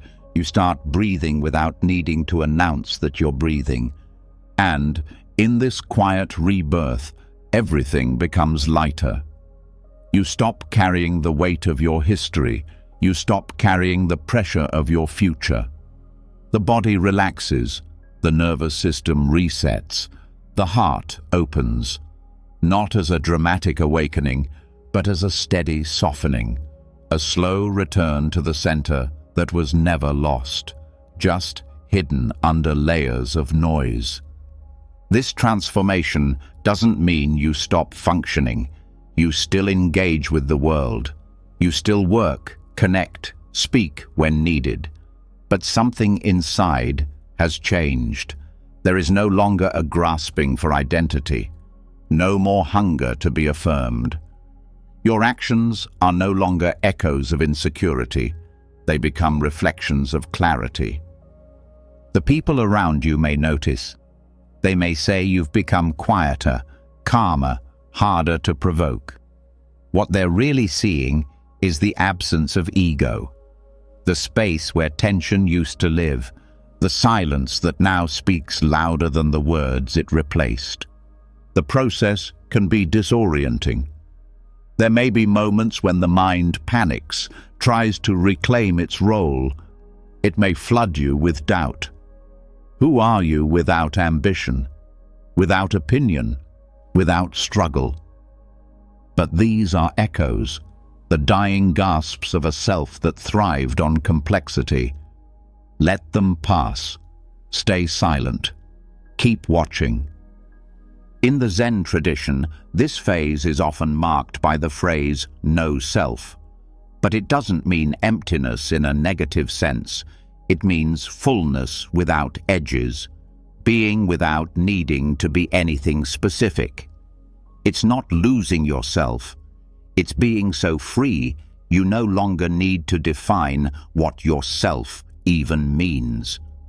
This is why silence is revered, not because it makes you quieter, but because it reveals what was always true beneath the noise. It doesn't give you peace. It removes what blocked it. It doesn't hand you a new identity. It frees you from needing one. This rebirth is not something you achieve. It's something you allow by not interrupting the silence, by not escaping the stillness when it becomes uncomfortable, by sitting through the fading of the old until the new no longer needs to arrive. It simply is.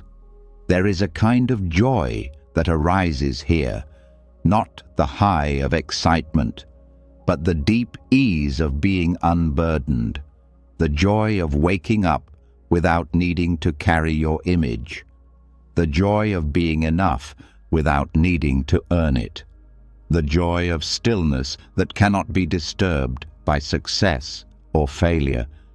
And with this joy comes a different kind of compassion, one that doesn't pity, one that doesn't perform, a compassion that arises from shared humanity, from knowing that everyone is carrying some version of the same noisy burden, and knowing that silence, not advice, is often the real medicine. You begin to live differently. You speak only when it serves truth. You rest often without guilt. You listen more than you talk. You value quiet moments as deeply as achievements. You become aware of when the ego tries to return, and you smile at it instead of obeying. This is not about becoming passive.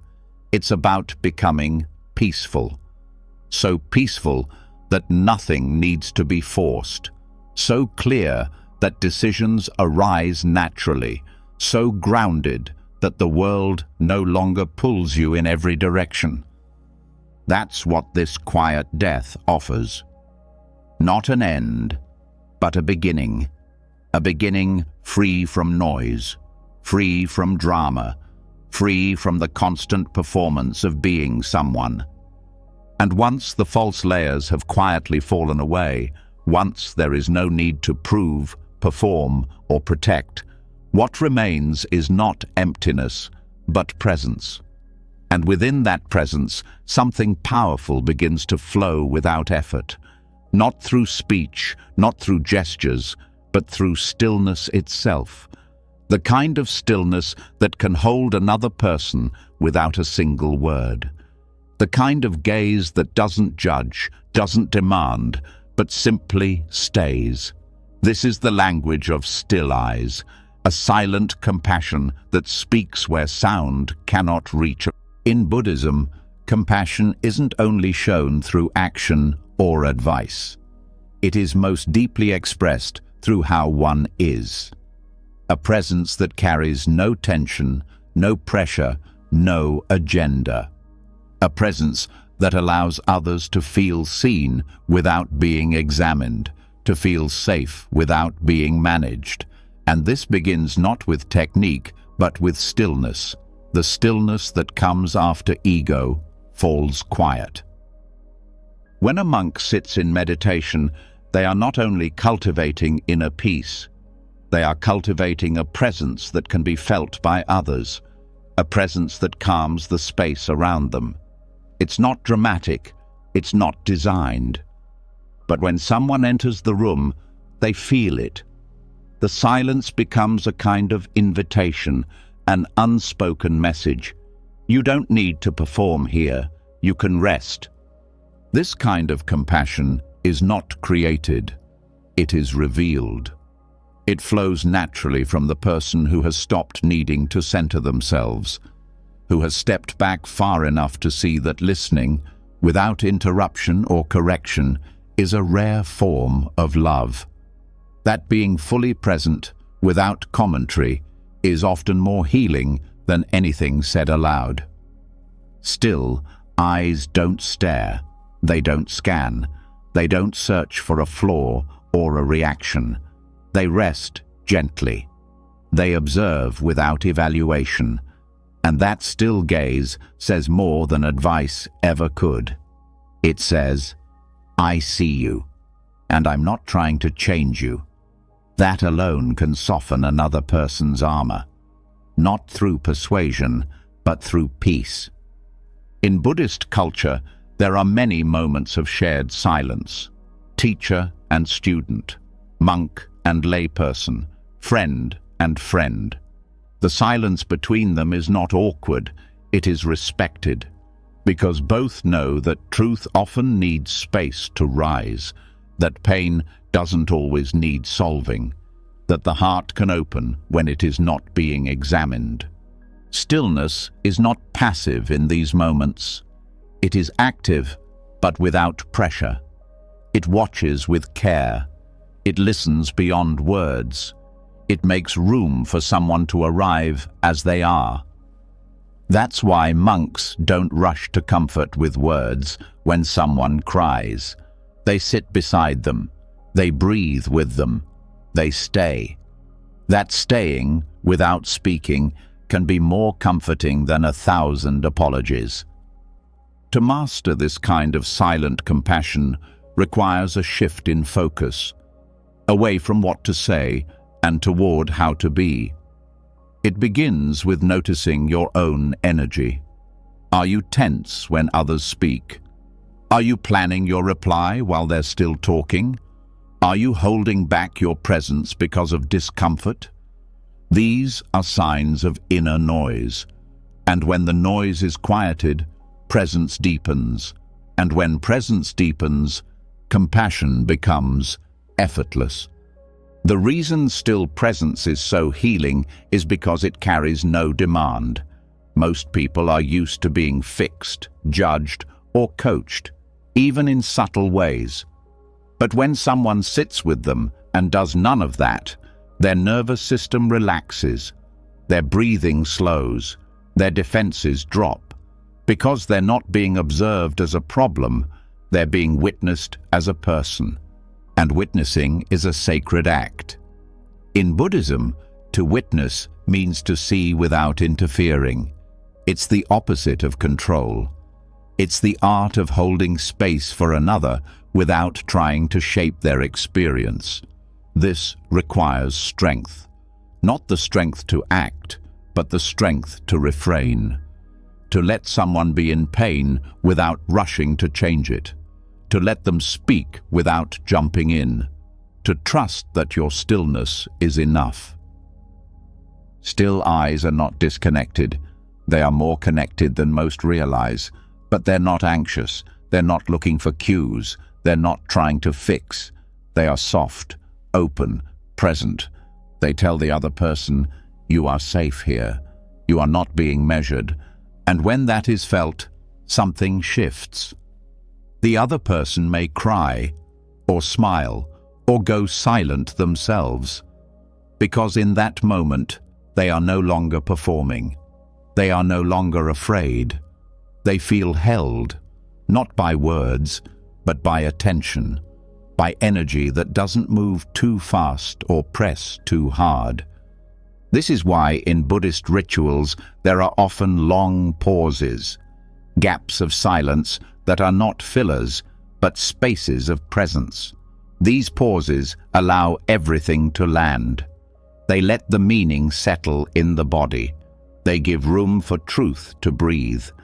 and they train everyone involved to be comfortable with not knowing, not rushing, not filling. The practice of still presence can begin in small ways. Try holding someone's gaze without tension. Let your face soften. Let your breath stay steady. Don't look for a reaction. Just stay. You're not waiting. You're not guiding. You're simply being.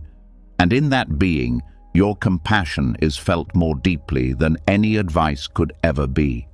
Or try listening fully, without nodding or affirming, without offering your story. Just let the person speak. Let their voice unfold. Let their words shape the space.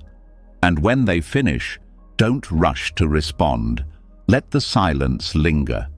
That silence is not emptiness. It is presence. It is acknowledgement. It is love that trusts itself. Over time, this practice builds trust, not only with others, but with yourself. You begin to see that you don't need to be useful to be valuable, that your presence, when rooted in peace, is already enough, that the deepest care does not always come through action, but through spacious attention. This kind of compassion also protects you. It keeps you from overreaching, from overgiving, from trying to rescue people who don't need rescuing. It teaches you to be fully available without becoming entangled, to offer support without losing your own ground, to give without draining, because your compassion flows from stillness, not from urgency. Still eyes are not blank. They are aware. They are awake, but they are not reactive. They have seen the impermanence of every emotion, every thought, every mood. And because of this, they do not flinch. They do not rush. They rest. And in their resting, they calm others too. This is why monks are often seen as calming even when they say nothing. It's not magic. It's not mystery. It's mastery of presence. Years of watching the mind. Years of letting go, years of refining their own energy until it becomes a quiet refuge for others. And you don't need to be a monk to learn this. You only need to begin. Begin by choosing not to interrupt. Begin by softening your gaze. Begin by breathing before speaking. Begin by trusting that the silence between two people can carry more healing than the most beautiful words. And as this becomes your way, you'll begin to see changes. People will feel safer around you. They will open more. They will feel calmer, even if they don't know why. And you will carry yourself differently, not with pride, but with peace. The kind of peace that does not seek the spotlight, because it knows that presence is enough. This is the power of silent compassion, a language beyond words, a transmission of peace through stillness alone. And from here, we go further. Because the next teacher isn't a human at all, but nature itself, the original master of wordless wisdom, a mountain that says nothing but teaches stillness, a river that doesn't explain but reveals flow, a tree that offers shade without asking for thanks. And after learning how still eyes can soften hearts without sound, how presence alone can carry the weight of compassion, something becomes clear.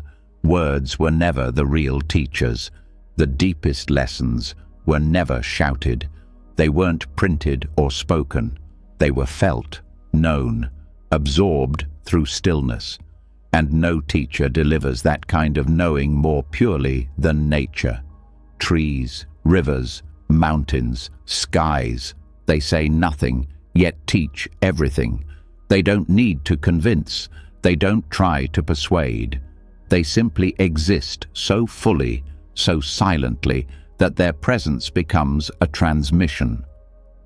And those who are quiet enough to listen receive wisdom that no book could hold. In Buddhism, nature has always been more than scenery. It is the original temple, the oldest teacher. Long before monasteries were built, practitioners sat beneath trees. They didn't decorate the silence, they entered it. The Buddha himself reached enlightenment under the Bodhi tree, not in a lecture hall. And he did it not by mastering doctrine, but by observing life without interruption. Nature offered the perfect conditions, nothing to distract, nothing to debate, nothing to achieve, just being, just breath, just what is. Trees don't hurry, but they grow. They don't speak, but they communicate. And they never resist what is. Rain falls, and they receive it.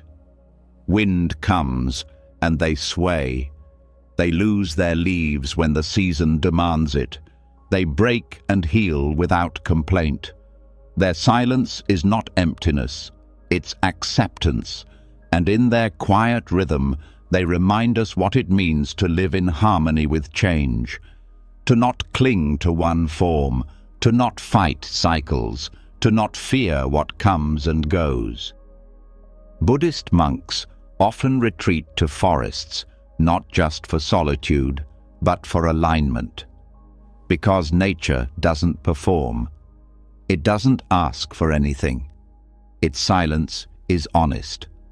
And when you sit long enough among the trees, your breath syncs with theirs, your thoughts slow, the inner noise quiets, not because you forced it, but because nature gave you a mirror that reflects stillness, not judgment.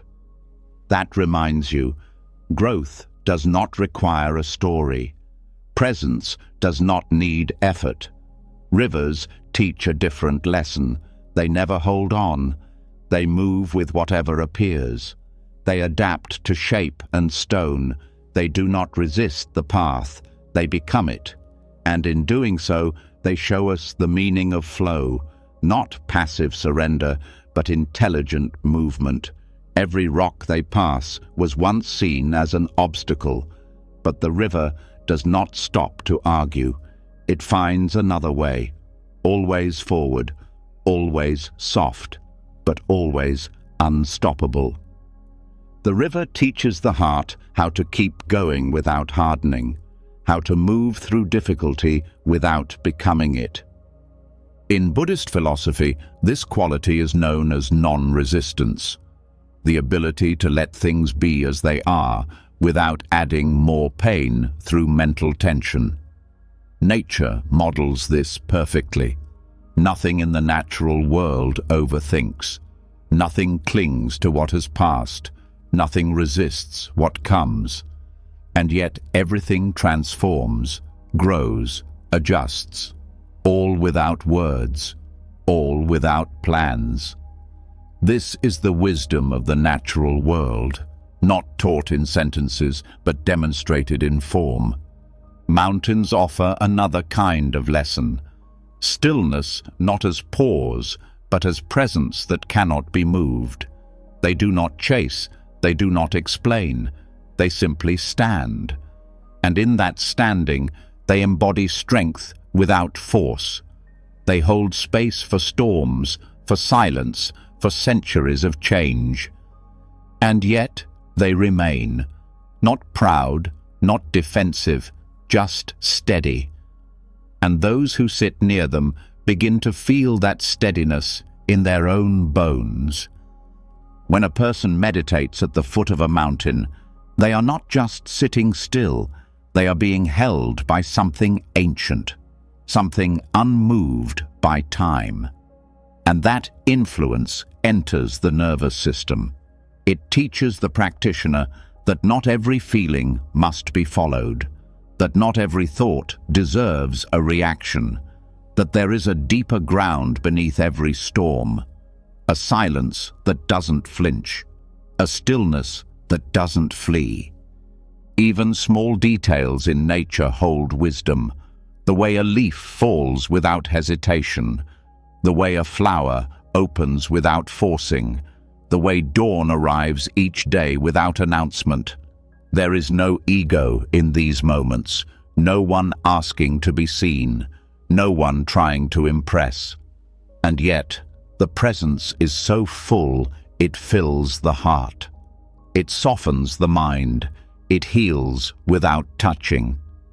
This is why monks often speak of the Dharma not as something created, but as something discovered.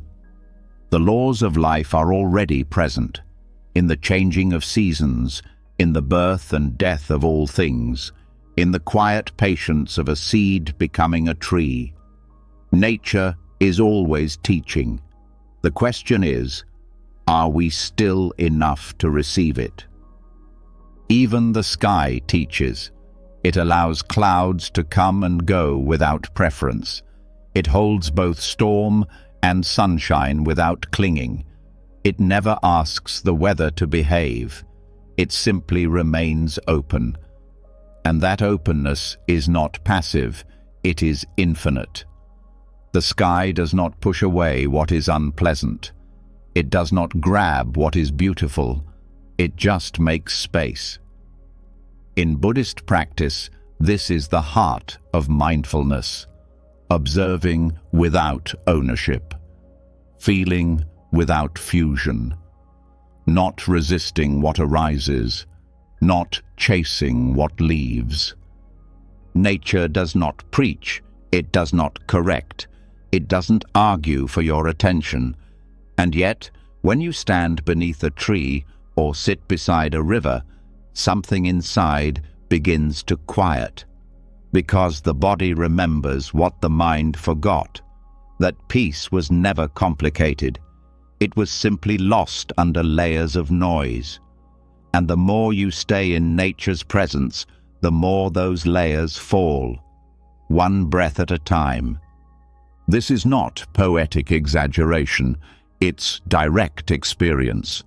Every tradition rooted in deep presence has turned to nature, not for decoration, but for transformation.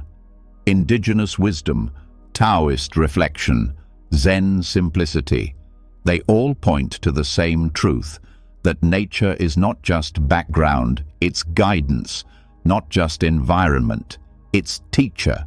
And what it teaches is not theory, it teaches how to live. It teaches you that not everything needs a solution, that rest is productive, that silence is full, that growth takes time, that beauty does not depend on being seen, that letting go is part of renewal, that wholeness does not require perfection. These lessons are not explained in words. They are absorbed through presence, felt in the body, realized in the heart. Nature also shows us our place, not above, not separate, but woven into the same cycle. We breathe the breath the trees provide. We eat what grows from soil. We return to the ground when our bodies are done. And when this is understood, not intellectually but viscerally, humility arises. Not from shame, but from connection. A reverence for life that speaks without preaching.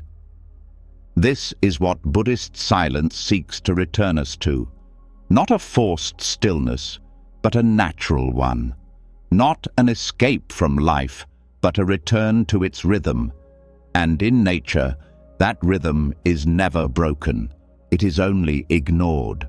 But when we slow down, when we listen, not with ears but with presence, we find ourselves being taught again, taught by wind, by waves, by the space between birdsong, and slowly we begin to match that rhythm. We stop rushing, we stop chasing, we stop needing. And in that space, something opens. A peace not made but revealed. A clarity not spoken but felt. A truth not taught but lived. Nature teaches enlightenment not by giving answers, but by dissolving the questions. It doesn't point to some future state. It pulls you into now, where the tree is enough, where the breath is enough, where you, without explanation, are already whole. And once the rhythm of nature starts to live inside the breath, once the body slows and the mind stops asking for explanations, a strange thing begins to happen. Not just peace, not just quiet, but a soft fading of identity itself. Not because something was taken, but because something is no longer needed. The voice inside that says, me, mine, I want, I need, becomes quieter. The center point of experience starts to dissolve, and what remains is life, unfolding, awareness, watching, without a narrator, without a title, without a character to protect. This is the disappearance of the I in prolonged silence, and it changes everything. In many Buddhist traditions, silence is not just a practice, it's a doorway. It leads not only to clarity or calm, but to the collapse of the illusion that there is a fixed self sitting inside the body, directing everything. This illusion is so normal, it's never questioned. A person says, I am thinking, I am afraid, I am hurt. But in prolonged silence, that speaker begins to fade. Thoughts still come, feelings still move. But the sense that there's a solid identity behind them begins to fall apart. Silent retreats reveal this in a way no book or talk can. When speech is removed for days, when interaction is stopped, when you no longer say your name or look in the mirror or perform your personality, something cracks. The ego starts to lose its anchors. It can't feed on feedback. It can't maintain its shape through routine conversation. And without that fuel, it weakens. What's left is not confusion, but freedom. Because most of what is called I is not actually chosen. It's remembered, rehearsed, reinforced through repetition. It's a looping narrative formed from past experience, future fear, social mirrors. But in silence, there is no one reflecting you back to yourself, no one to remind you of your roles, no one to agree or disagree with your identity. And that absence forces a deep confrontation. What am I if I stop telling the story? This is not a philosophical idea. It is a direct, bodily, destabilizing shift. During silent retreats, there often comes a moment, sometimes after hours, sometimes after days, where the inner voice that usually speaks in first person seems to fall away. It doesn't mean there are no thoughts, but the thoughts no longer claim ownership. This is painful replaces I am suffering.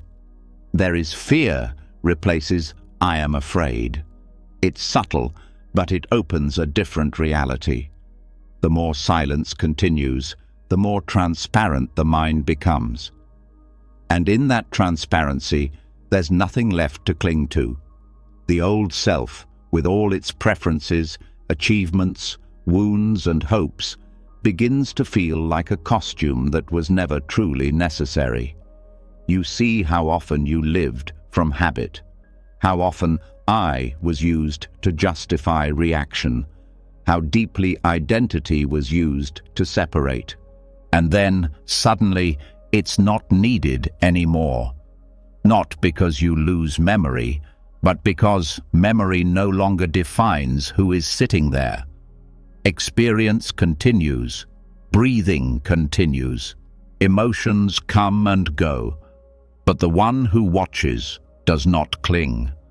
And that watcher, it has no name, no age, no history. It simply observes. This is what Buddhist silence points toward, not just inner quiet, but the dissolution of the false center, the breaking down of the belief that there is a permanent me in charge.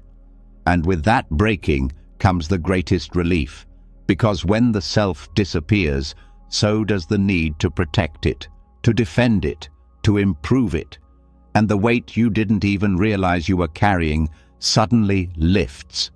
This is not a loss, it's a return to natural awareness, a return to the space that was always here before the identity was formed. In some traditions, this is called no self. In others, pure presence. In Zen, it's simply sitting, no agenda, no identity, just being. The ego cannot survive without noise. It needs reaction. It needs narrative. It needs problems to solve and positions to defend. But silence offers none of that. It offers only what is. The sound of birds, the rise of breath, the ache in the knees, the flicker of light, all seen clearly, all without commentary. In long silence, you begin to feel less like a separate observer of experience and more like experience itself. The boundaries blur. I am meditating becomes meditation is happening. I am here becomes just here. And the more this deepens, the more peaceful the mind becomes, because the root of restlessness is identification, the tension of holding up a self that never stops moving. And when that self dissolves, time dissolves with it. The day no longer feels long or short. The future loses its urgency. The past loses its grip. What's left is now, and now is enough. Not in theory, but in truth. A truth that needs no explanation, no name, no reference point. This is why people emerge from silent retreats looking different. Softer eyes, slower movements, a kind of gentle emptiness. Not because they've become less, but because they've stopped pretending to be more than they are. They've tasted life without a story, and that taste changes what hunger feels like. Even outside of retreat, these effects remain. You begin to see how often you use I when it's not needed. I think, I want, I believe. And sometimes silence answers back. So what? And the thought drops. Not in dismissal, but in understanding that the speaker was never required for the thought to exist. Experience was already happening. It didn't need ownership. This shift doesn't make you blank or empty in the negative sense. It makes you light, available, responsive rather than reactive. You stop living as a character. You start living as consciousness, not separate from the world, but woven into it. And from this place, compassion deepens, because there is less me and you, just awareness recognizing itself in different forms. The ego may return, it often does. But once you've seen through it, it can't fully trick you anymore. You begin to laugh at the old patterns. You let them rise and fall like waves without needing to surf them. You let silence wash through the mind without trying to hold it. And each time, the self softens a little more. In prolonged silence, identity thins, and what was once the center becomes transparent, not erased, not destroyed, just seen for what it was, a useful fiction. And once it's seen, something real can take its place. Not a new self, not a better image, but presence. Awareness without shape, consciousness without boundary. This is the heart of Buddhist awakening, Not becoming someone enlightened, but realizing there was never a someone to begin with. Only the play of thought, only the dance of form, and beneath it all, the silent witness, no face, no voice, just clarity. And now, from the place where the I fades, we explore a mirror. A still surface held by silence itself. Not to erase what's within, but to reveal it. Because when nothing is spoken, everything rises. Emotions buried, fears unprocessed, desires unmet. And in that mirror, something sacred begins to happen. And once the sense of I begins to dissolve, once the old voice no longer claims every experience, what's left is not silence alone. It's a mirror. A space so still, it reflects everything hidden beneath the noise. Not to accuse, not to shame, but to reveal. Silence, when held with awareness, becomes the most honest surface. It shows what speech hides. It shows what performance covers. And in that reflection, something long buried finally begins to rise. The fear that wasn't named, the grief that wasn't felt, the desire that was denied. All of it appears, not because silence created it, but because silence stopped covering it up. This is one of the most sacred and confronting uses of silence in Buddhist practice, to turn it inward, to sit not for calm, but for truth, not to escape emotion, but to uncover it. When all distractions are paused, when nothing is being said or reacted to, awareness has no choice but to face itself. And in that facing, the deeper work begins. Many emotions remain unseen, not because they are gone, but because they have been spoken over, turned into thoughts, translated into stories. But the original feeling stays buried, unfinished, and as long as it's unseen, it continues to influence behavior from underneath. It shows up in habits, reactions, and discomforts that don't make sense on the surface. Silence becomes the place where these unfinished emotions can rise, breathe, and finally be released. This requires more than stillness. It requires willingness. To sit with discomfort without narrating it. To feel what surfaces without labeling it. The mind will try to help. It will say, "This is sadness from that time," or "This is fear about that person." But silence invites a different approach. It asks you not to explain the emotion, but to feel it fully without needing to attach it to anything. In the stillness of extended silence, the body begins to speak in its own way. A tightening in the chest, a lump in the throat, a flutter in the stomach. These are not problems, they are signals. They are parts of you that were silenced long before you chose silence. Now, they're returning, not to overwhelm, but to be heard for the first time without interruption. Buddhist monks describe this process not as analysis, but as opening. The emotional body unwinds when it feels safe, and it feels safe when it is no longer being rushed, fixed, or ignored. Silent presence becomes the holding space, a space where no reaction is needed, where nothing has to be said to be real, where an old ache can rise and simply exist without being suppressed again. There is no technique to force this, but there is a posture of mind that allows it, a kind of soft attention.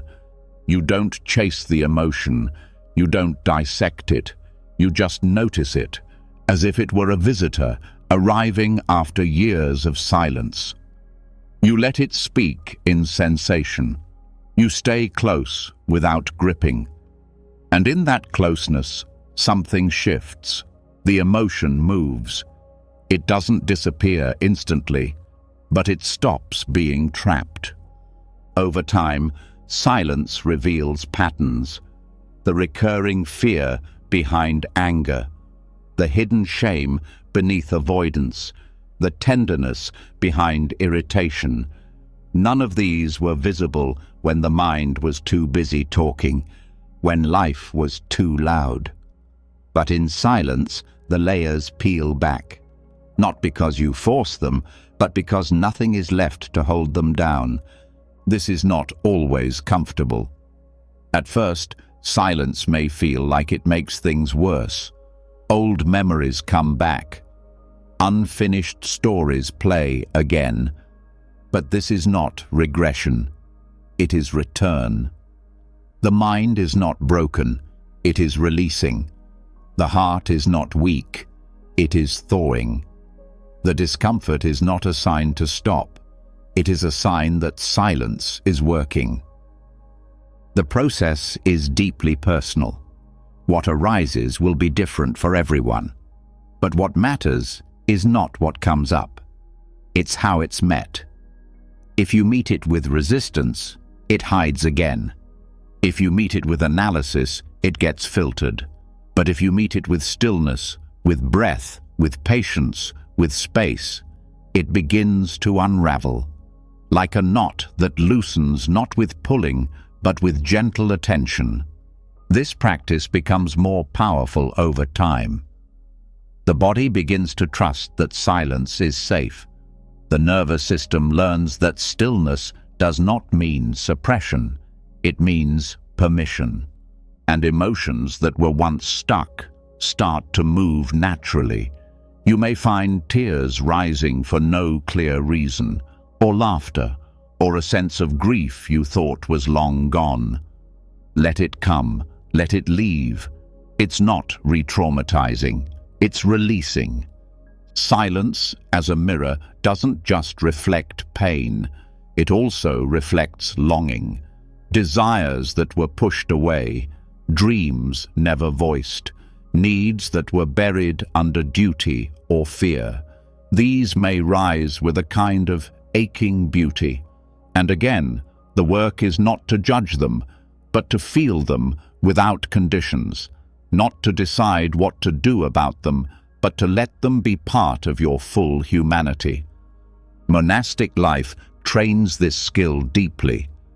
Hours spent in silence are not only for peace, they are for purification, not in a moral sense, but in an emotional one.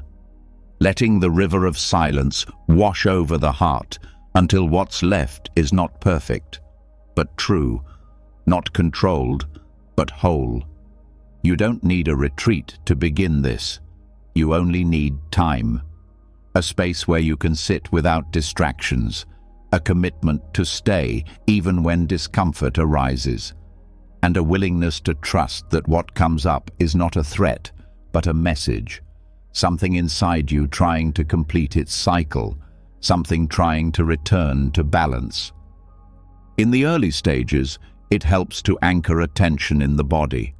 The mind will try to leave, especially when emotion gets heavy. But if you keep your focus on breath, on posture, on sensation, the emotion stays grounded. It doesn't become overwhelming. It becomes energy, movement, awareness, and in that form, it can pass. Some traditions suggest placing a hand over the heart, not as a technique, but as a gesture of care, reminding yourself that whatever rises is allowed, that no part of you will be rejected, that silence is not judgment, it is sanctuary. As this becomes part of your practice, you may find less need to express emotions outwardly, not because you're suppressing, but because you're processing them at the source. You may talk less, but feel more. You may need less reassurance, because you've learned to reassure yourself through presence. You may cry more, but suffer less, because the tears are no longer blocked. Silence, as a mirror, also reveals beauty. the quiet joy that was always underneath, the lightness that follows release, the small moments that were once missed in the rush, and the growing trust that even the hardest emotions can be met without fear. What begins as reflection becomes transformation, not through strategy, but through surrender. You stop needing to be someone who handles things well. You become someone who lets things move through, and that letting becomes your healing. Eventually, this mirror becomes something you carry. In conversations, in crowded rooms, you no longer need to speak over discomfort. You no longer need to fill silence. You become the calm presence others feel safe around, not because you have answers, but because your silence is honest. And that honesty is rare.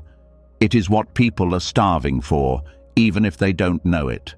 A space where nothing needs to be performed, where every emotion is welcome, where stillness doesn't mean absence, but deep, radical presence. This is what silence offers, not just peace, but truth, not just quiet, but clarity, not just reflection, but release. And after silence begins to reveal what's hidden, after emotions rise, speak, and are finally released, what's left in that cleared space is not just freedom, but temptation. The mind, freshly emptied, looks for something to reach for, a thought to follow, a voice to hear, an opinion to share. It craves noise, not just sound, but stimulation, not because it needs it, but because it's used to it. And this craving, quiet but persistent, is the root of addiction most people never see, not to substances, but to attention, to speaking, to thinking. And now comes the deeper challenge, not to fill that space again, but to stay empty, on purpose. This is where silent abstinence begins. In Buddhism, restraint is not punishment. It is precision. It is the conscious decision to stop feeding what weakens clarity, to pause what the ego uses to survive. Most people associate addiction with obvious behavior, but in this practice, addiction includes subtle habits, the need to respond, to explain, to be noticed, to always be mentally active. These are internal compulsions, and, like all compulsions, they operate under the surface. They shape how you move, speak, react. Silence exposes them. And with that exposure comes the opportunity to break them, not through control, but through absence. Silent abstinence means choosing not to act on mental impulse, choosing not to speak when the urge rises, not because the moment demands silence, but because the mind has never known how to stop. The need to fill space with words, the pull to narrate experience, the habit of sharing every opinion, all of these are ways the ego keeps itself intact. Voluntary silence severs those lines, not violently, not dramatically, just by refusing to participate. This practice begins when you notice the craving to speak, and you don't. You feel the desire to respond, and you wait. You sense the thought forming, and you let it pass without giving it a voice. It feels small, but it isn't. Every time you pause, you cut a thread tied to identity, control, performance. And with each thread that breaks, the space inside you grows stronger. Not empty, just quiet, capable of holding itself without distraction. Monks train in this by taking temporary or long-term vows of silence, but the deeper training is not just about the voice, it's about energy, the energy that constantly reaches outward, that wants to be seen, heard, validated. In silence, that energy has nowhere to go, so it turns inward. At first, this creates discomfort, a feeling of restlessness. But that restlessness is not a problem. It's a signal. The nervous system is adjusting to stillness. The ego is losing one of its tools, and that loss, if held with patience, becomes freedom. What's revealed in this process is how often speech is used as escape. Escape from uncertainty, from boredom, from discomfort. People speak not always because they have something to say, but because they cannot bear to be with themselves. They think aloud to avoid stillness. They explain to avoid feeling, and this constant output keeps them tied to an inner dependency, the belief that meaning must always be performed. Silent abstinence offers a different path, one where meaning is not spoken, it's lived, where thoughts can arise and fade without comment, where discomfort can exist without being narrated, where presence no longer requires proof. And this path, while simple, is deeply radical. It refuses to participate in the cycle of constant reinforcement. It says, what if I don't respond? What if I let this moment be enough, exactly as it is? This changes everything. The body relaxes, the mind slows, the pressure to speak dissolves, and with that, something beautiful begins. A deep awareness of how much energy is spent trying to maintain an image. An image built on reactions, affirmations, roles. When those drop, you meet yourself not as a persona, but as presence. Silent abstinence also reveals the addiction to attention, not just receiving it, but managing it. The way the mind constantly checks how it's being perceived, the way it scans conversations for approval, the way it shapes words to protect image. These are not neutral acts, they are habits. Habits that keep the ego in control. In silence, they are seen clearly, and once they're seen, they can no longer run automatically. You may begin to notice how often you want to comment, how quickly the mind creates opinions, how intensely it wants to share, compare, correct. These are not random, they are patterns. And every time you choose silence instead, those patterns weaken, not because you resist them, but because you don't feed them. You sit still and they pass. You stay silent and they lose momentum. The silence becomes an anchor, a center point from which you observe without being pulled. And from this center, a different kind of clarity arises. You start to see which thoughts are real and which are just echoes. You notice how much of your energy was spent on things that didn't matter. You begin to choose not just your words, but your presence. This is not suppression, it's selection. It's knowing that every word shapes your inner landscape, that every sentence is an act of creation, and by abstaining from automatic speech, you create space for something purer to grow, something not driven by fear or habit or ego, but by clarity. With time, this becomes a kind of inner fasting, not to punish, but to cleanse. You fast from the need to be clever, to be right, to be known. You give those cravings space and then watch them fall away. Not because you fought them, but because you stopped needing them. And in the emptiness left behind, a deeper voice begins to speak. Not from the mind, but from awareness itself, shorter, slower, more true. You find that when you do speak again, The words are different. They carry less weight, less need, more care. Because they were not chosen by habit, they were chosen by silence. Silent abstinence also disrupts the cycle of compulsive thinking. Thoughts that loop, repeat, spiral. These are usually fed by language, by mental narration. When speech is paused, even internally, the thoughts lose scaffolding. They can't hold themselves up. They begin to unravel. And in their place, presence deepens. This kind of silence is not passive. It is fierce. It requires strength to withhold what habit wants to express. It requires humility to not be the voice in the room. It requires trust that your value is not in your opinions, but in your awareness. And this trust grows.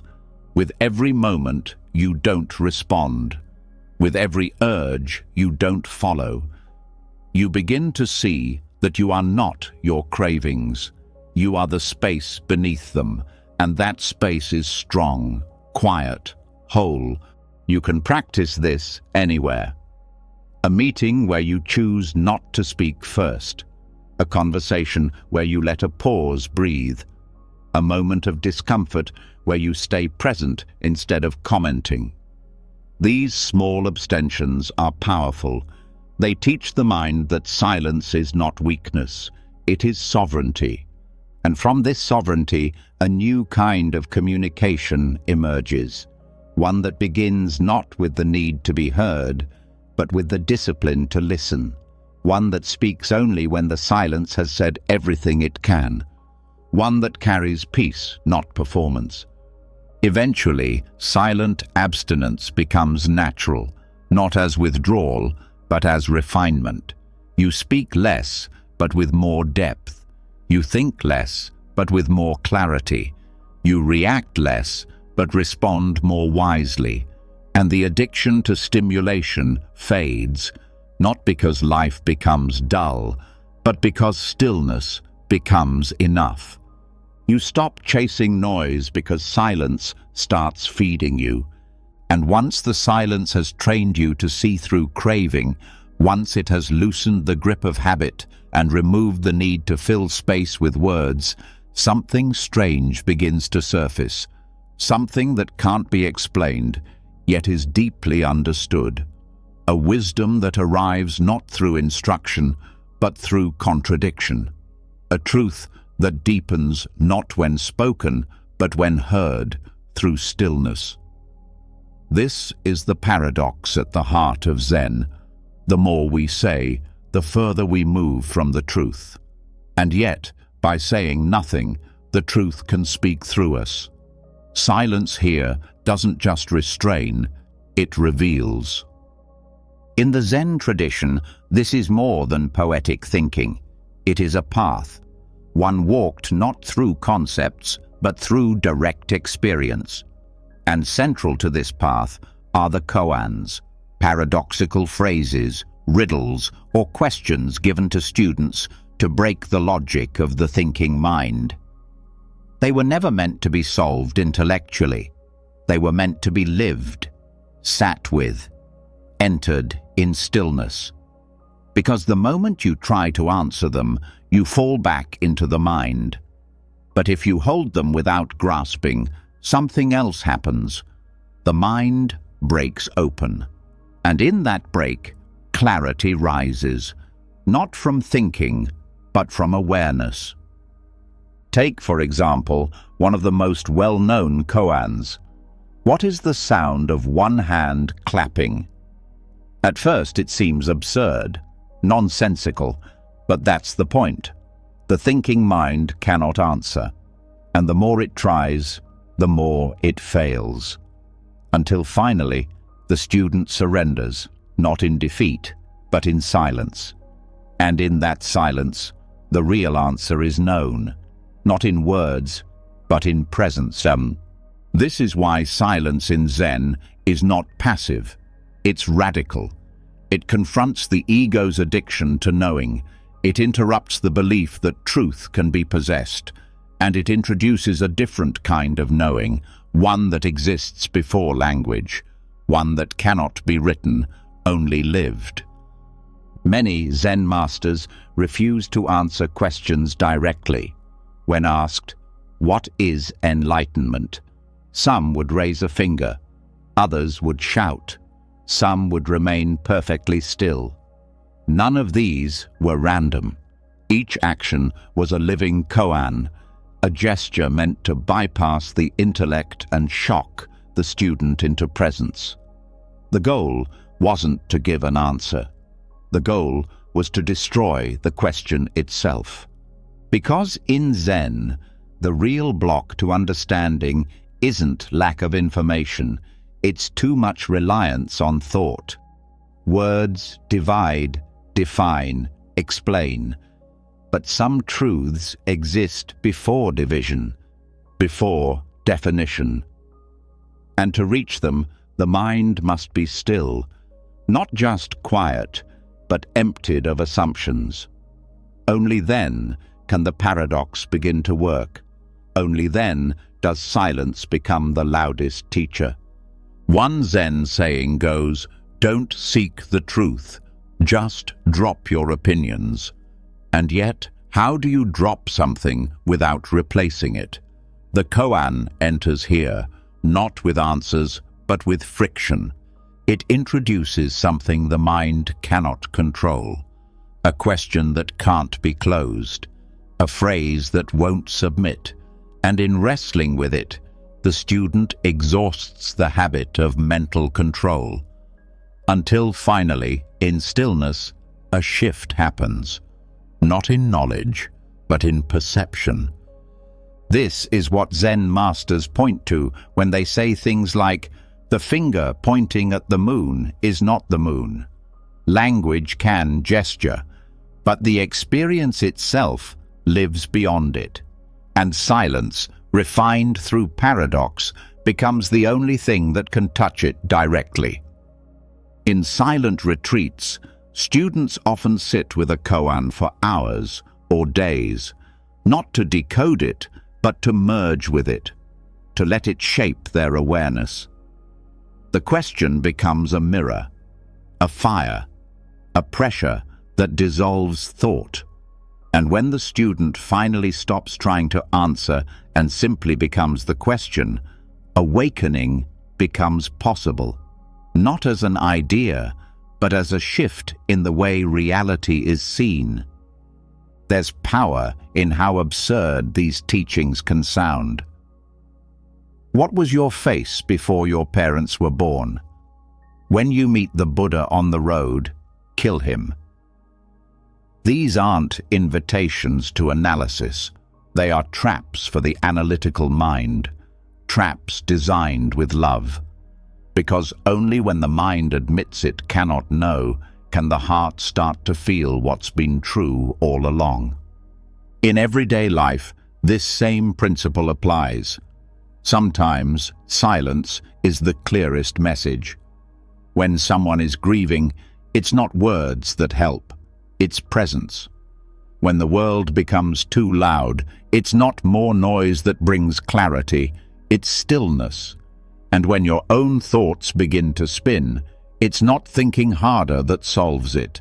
It's sitting quietly, allowing the spin to slow on its own. Zen understands this deeply, that silence does not hide meaning. It reveals what noise covers up. The more one speaks, the more distortion enters. The more one quiets, the more space truth has to breathe.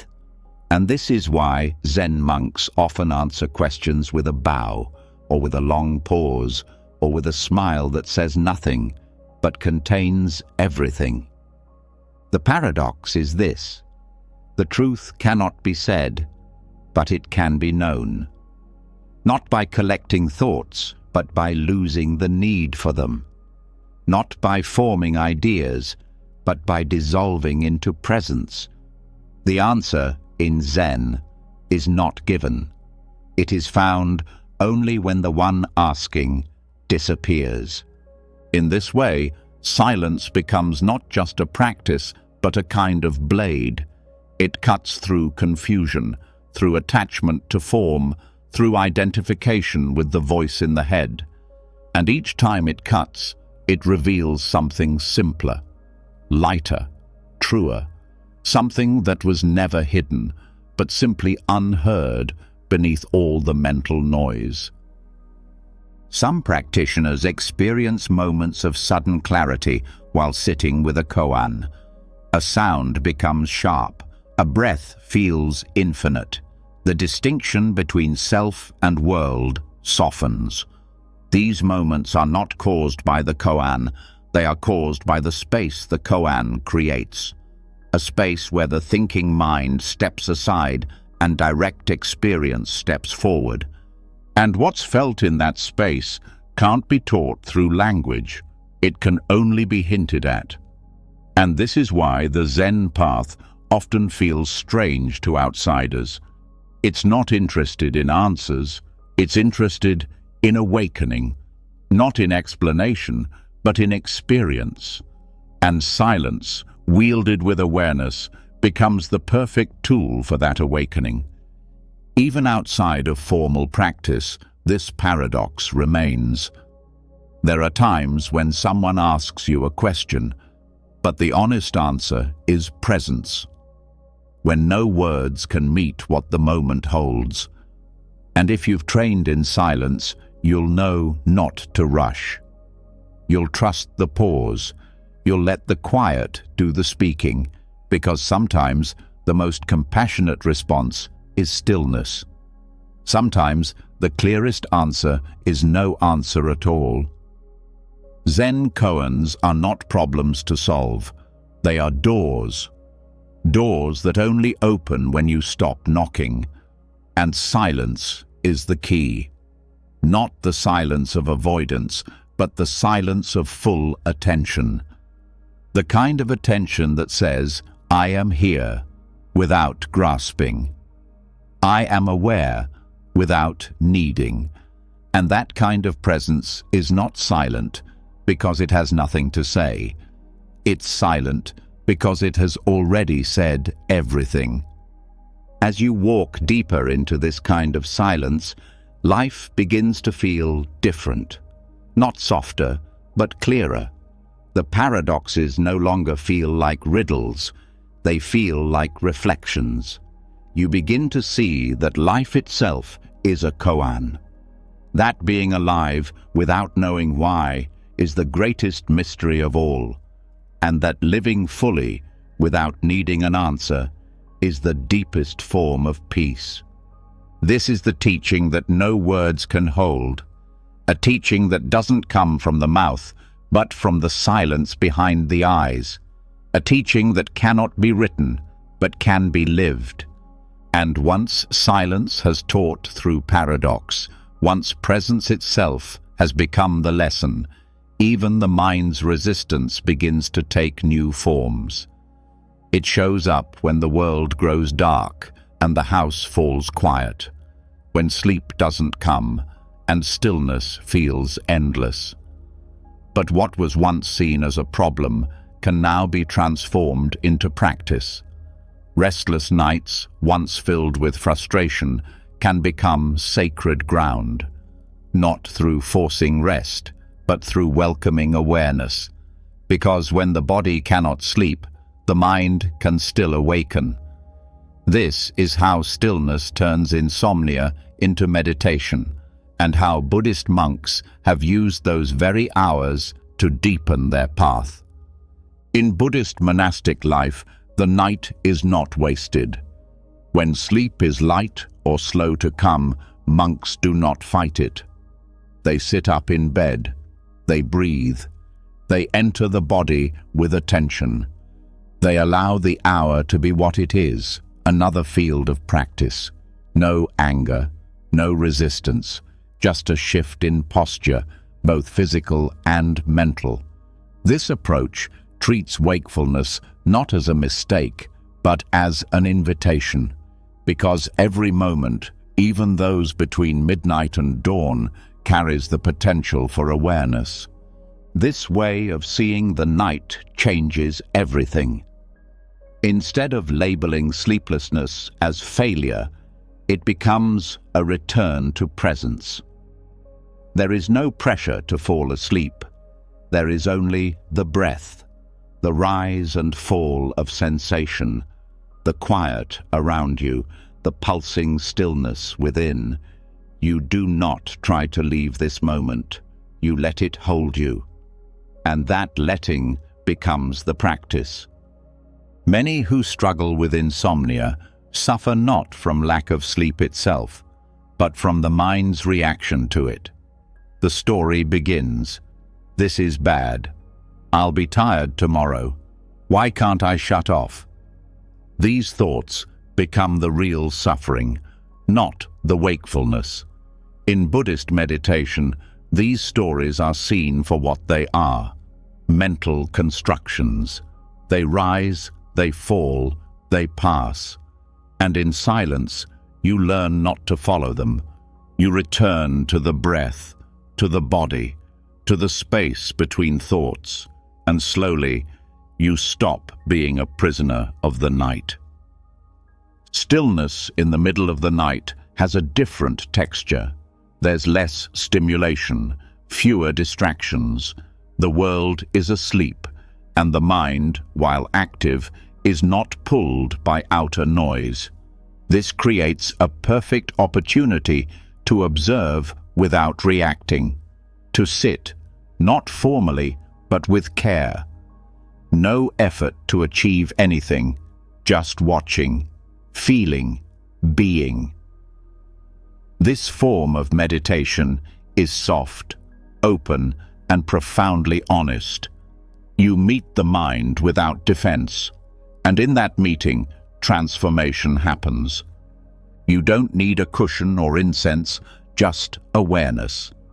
Whether lying in bed or sitting upright, the point is not posture, it's presence. The silence of night supports it naturally. The dimness invites inward attention, and in this quiet, you begin to notice what's always been there: the subtle tension in your jaw, the temperature of your hands, the thoughts that repeat. Instead of reacting, you simply stay, and this staying rewires everything. Buddhist monks use these hours to meet themselves more fully, not because they prefer to be awake, but because they've learned that wakefulness is not the enemy. It's another doorway. And with enough practice, the mind learns to welcome it. This does not mean sleep is unimportant. It means sleep is no longer clung to. Peace is not postponed until the body drifts off. Peace becomes available now. There is a gentle rhythm to nighttime practice. No urgency, no outcome, just presence. Each breath becomes a reminder. This too is okay. This too can be met. And the more fully you accept this hour, the less resistance you feel. Ironically, that very surrender often leads to rest. But even if it doesn't, you've still won. Because you've trained in stillness. You've turned what used to be frustration into meditation. Over time, this approach changes your relationship with rest. You no longer see it as something to conquer. You see it as something to cooperate with. The mind softens its grip. The body begins to feel safe in stillness, even if it's awake. And the fear of insomnia loses its power, not because the night is different, but because your response is. The wisdom of Buddhist silence teaches that discomfort is not always to be removed. Sometimes it is to be witnessed. Sometimes it is to be sat with, breathed through, allowed to teach. Sleeplessness becomes one of those teachers. It brings you face to face with your patterns, with your expectations, with the parts of you that want to control what cannot be controlled, and it invites you to let go. Some monks say the deepest insights came not during daytime meditation, but during silent nights, when the world was quiet, when their resistance was gone, when the self they performed during the day had nothing left to hold on to. That's when they saw clearly. That's when the mind stopped pretending, and in that rawness they found freedom. This is available to everyone. You don't need robes or vows. You only need to stay with yourself, to meet the night not as a problem, but as a path. You can do this with simple breath awareness. Feel the inhale, feel the exhale. Count it if it helps, or focus on sensation, the weight of the blanket, the sound of the wind, the beating of the heart. Each of these is a gate, a way to step deeper into now. When thoughts come, notice them. Don't push them away, but don't chase them either. Let them rise and fall like waves. This letting is the essence of meditation. Not control, but non-clinging. You are not trying to fix the night. You are practicing freedom within it. There is beauty here, a kind of intimacy with yourself that cannot happen during the day. You meet the edges of your mind. You see what it grabs for. You learn what it fears. And you do it gently, without judgment, with a quiet hand. This is not just spiritual practice. This is self-compassion. And even when nothing seems to be happening, something is. Your nervous system is learning to settle without external reward. Your awareness is learning to stabilize without needing distraction. These are skills far more valuable than sleep. These are tools that carry into every moment of life. Eventually, the fear of the night fades. You no longer dread restlessness. You welcome it. You treat it as extra time to wake up. And this changes everything. You stop seeing wakefulness as failure. You stop counting hours. You stop needing the night to go a certain way. And in that surrender, both body and mind begin to rest more easily, because nothing is being demanded of them. This way of being moves beyond night. You start to bring the same attitude to discomfort during the day. You stop needing things to change for you to feel okay. You stop fighting what is. You meet each moment with the same silent awareness you met the night with. And this is liberation. In Buddhism, sleep is not seen as a break from practice. It's seen as part of the path. How you meet the moments before sleep and the ones when sleep doesn't come shapes your training. It shows how well you've learned to sit with what's real. It reveals your relationship to control, to effort, to surrender. And in the still hours of the night, when no one is watching, your practice becomes real. No applause, no achievement, just breath, just presence, just you and the mind, learning to be together without conflict. So the next time sleep stays away, don't fight, don't beg. Sit up, breathe, feel. Enter the sacredness of the moment. Let the silence of night become your temple. Let the stillness of now become your teacher. And when the night no longer threatens peace, when even sleeplessness has become a doorway to presence, a new awareness begins to grow. A subtle realization that silence itself is not just still. It vibrates.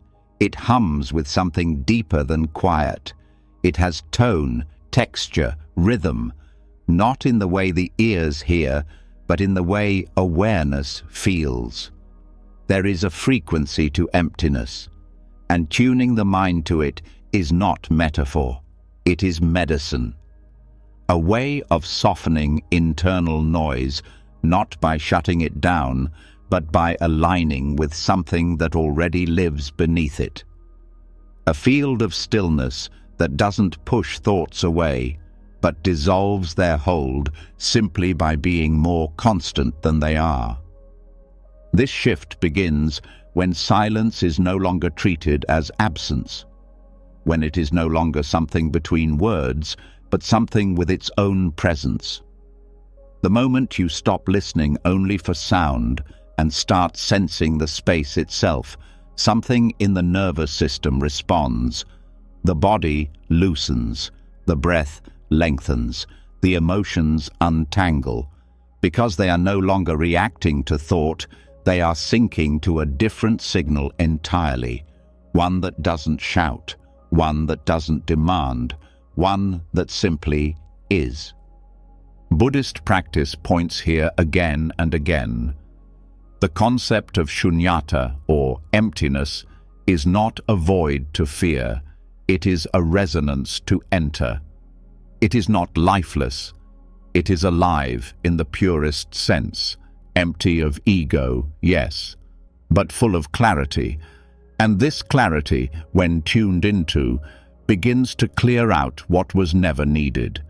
The mental loops, the emotional tension, the unspoken stress that builds when the mind is tuned only to the surface. Silence resets not because it fixes anything, but because it brings the whole system back into harmony. This frequency of emptiness can be felt most clearly when the mind is quiet but alert. In meditation, in nature, in long periods of intentional stillness, this tone becomes perceptible, not as sound, but as depth, as a kind of low hum of peace. It doesn't announce itself, it doesn't ask for attention. It simply becomes more obvious the less you interfere. And the more you rest into it, the more you begin to feel that your thoughts are not the default. They are the interruption.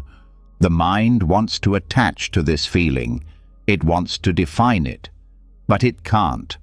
The moment you try to grasp it, it slips. This is why silence teaches by presence. It cannot be described. It can only be entered. The way a singer tunes to a pitch without naming it. The way a dancer moves to music without thinking about the notes. This kind of tuning is instinctual, but it must be remembered. You remember by doing less, by letting awareness rest in the body, by not chasing sensation, but letting it arrive, by staying with the pause between the inhale and the exhale, by noticing the space before a thought forms and after it dissolves. These are not gaps to fill, they are thresholds. And when the mind stops leaping across them, it begins to settle into them. It begins to feel their texture. The texture of silence is not flat, it is layered. It shifts depending on your depth of presence. On the days when the mind is chaotic, the silence feels distant. But the more you sit with it, the more it begins to rise. And with that rising, the noise begins to soften, not because you fought it, but because it was never as real as the stillness beneath it. This frequency can be accessed anywhere. You don't need a mountain. You need attention. Full attention. Soft attention. The kind that doesn't grasp. The kind that rests without falling asleep.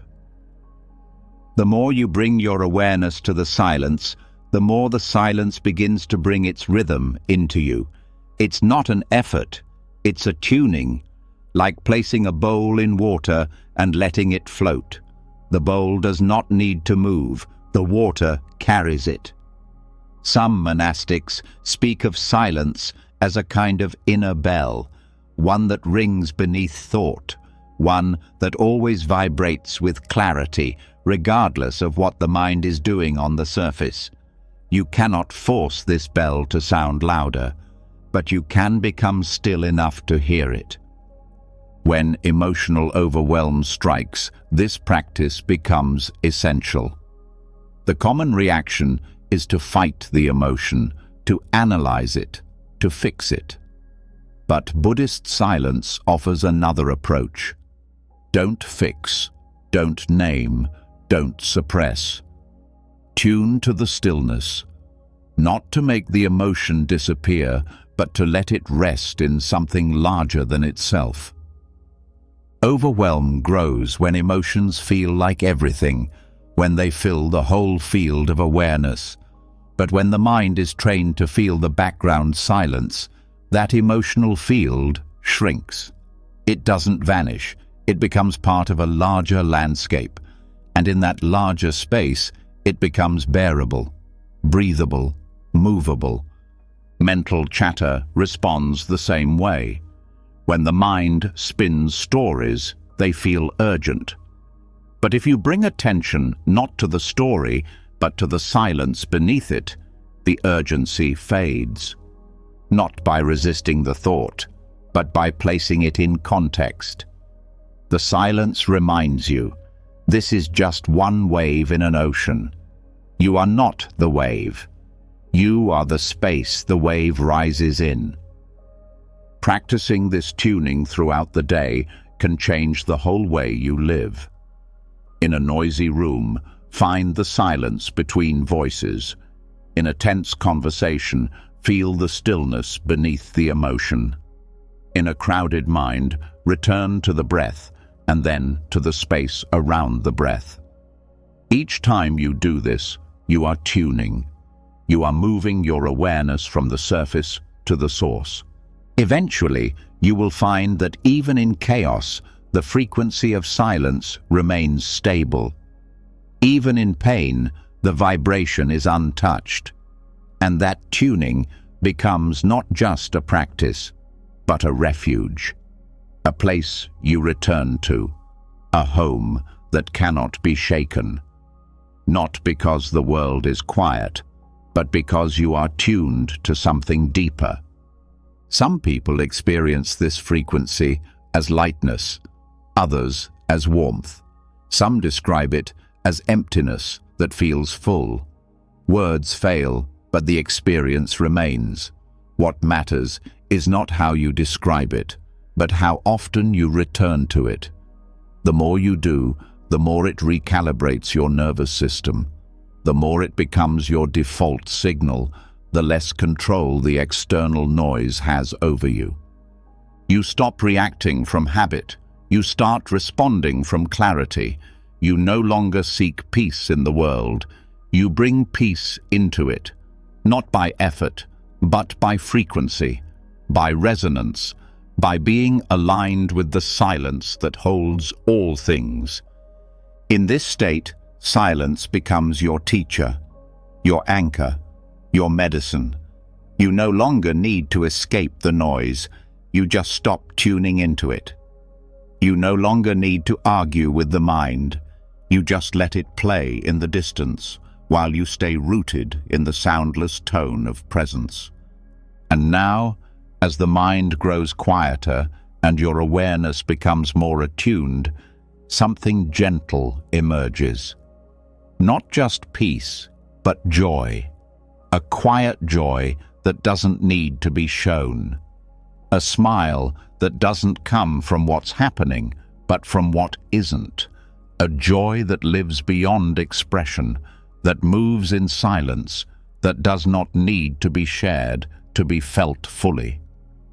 And once the mind begins to match the frequency of silence, once presence becomes a resting place rather than a goal, something else starts to rise. Not a thought, not a feeling, but a kind of inner brightness that asks for nothing. Not attention, not confirmation, not approval. It just glows quietly from within, like light through paper. It doesn't need to be seen to be real. This is the silent smile, a joy so subtle It doesn't demand expression. A joy that doesn't speak, but says everything. Buddhist teachings don't describe joy as a peak or a performance. They speak of it as a steady inner flame, a smile that exists in the heart, not on the face. A smile that's not waiting for a reason. This kind of joy doesn't come from entertainment or praise or success. It comes from stillness itself, from the simple, sustained awareness that life is here, now, and that nothing more is required. The silent smile is not a mask. It's not worn to please others. It's not forced in moments of discomfort. It is the natural byproduct of presence. When the mind is no longer trying to win or run or compare, joy begins to surface, not as celebration, but as stillness that has softened into warmth. In Buddhist tradition, this joy is sometimes described as mudita, sympathetic joy. The kind of happiness that rises not from personal gain, but from connection, from the success, peace, or freedom of others. But it also refers to joy that arises for no outer reason at all, a joy that comes from being aligned with what is true, no matter what is happening. This inner joy needs no words. In fact, speaking about it often pulls the mind out of it. The moment you try to describe it, the experience can dissolve. It's too light to hold in sentences, too whole to split into parts. So it expresses itself in silence, in the softening of your shoulders, in the way you sit, in the tone of your breath, in the space between everything you say and everything you choose not to say. This kind of joy has no spike. It has no crash, because it does not depend on outcome. It's not based on things going your way. It's rooted in being okay with the way things already are.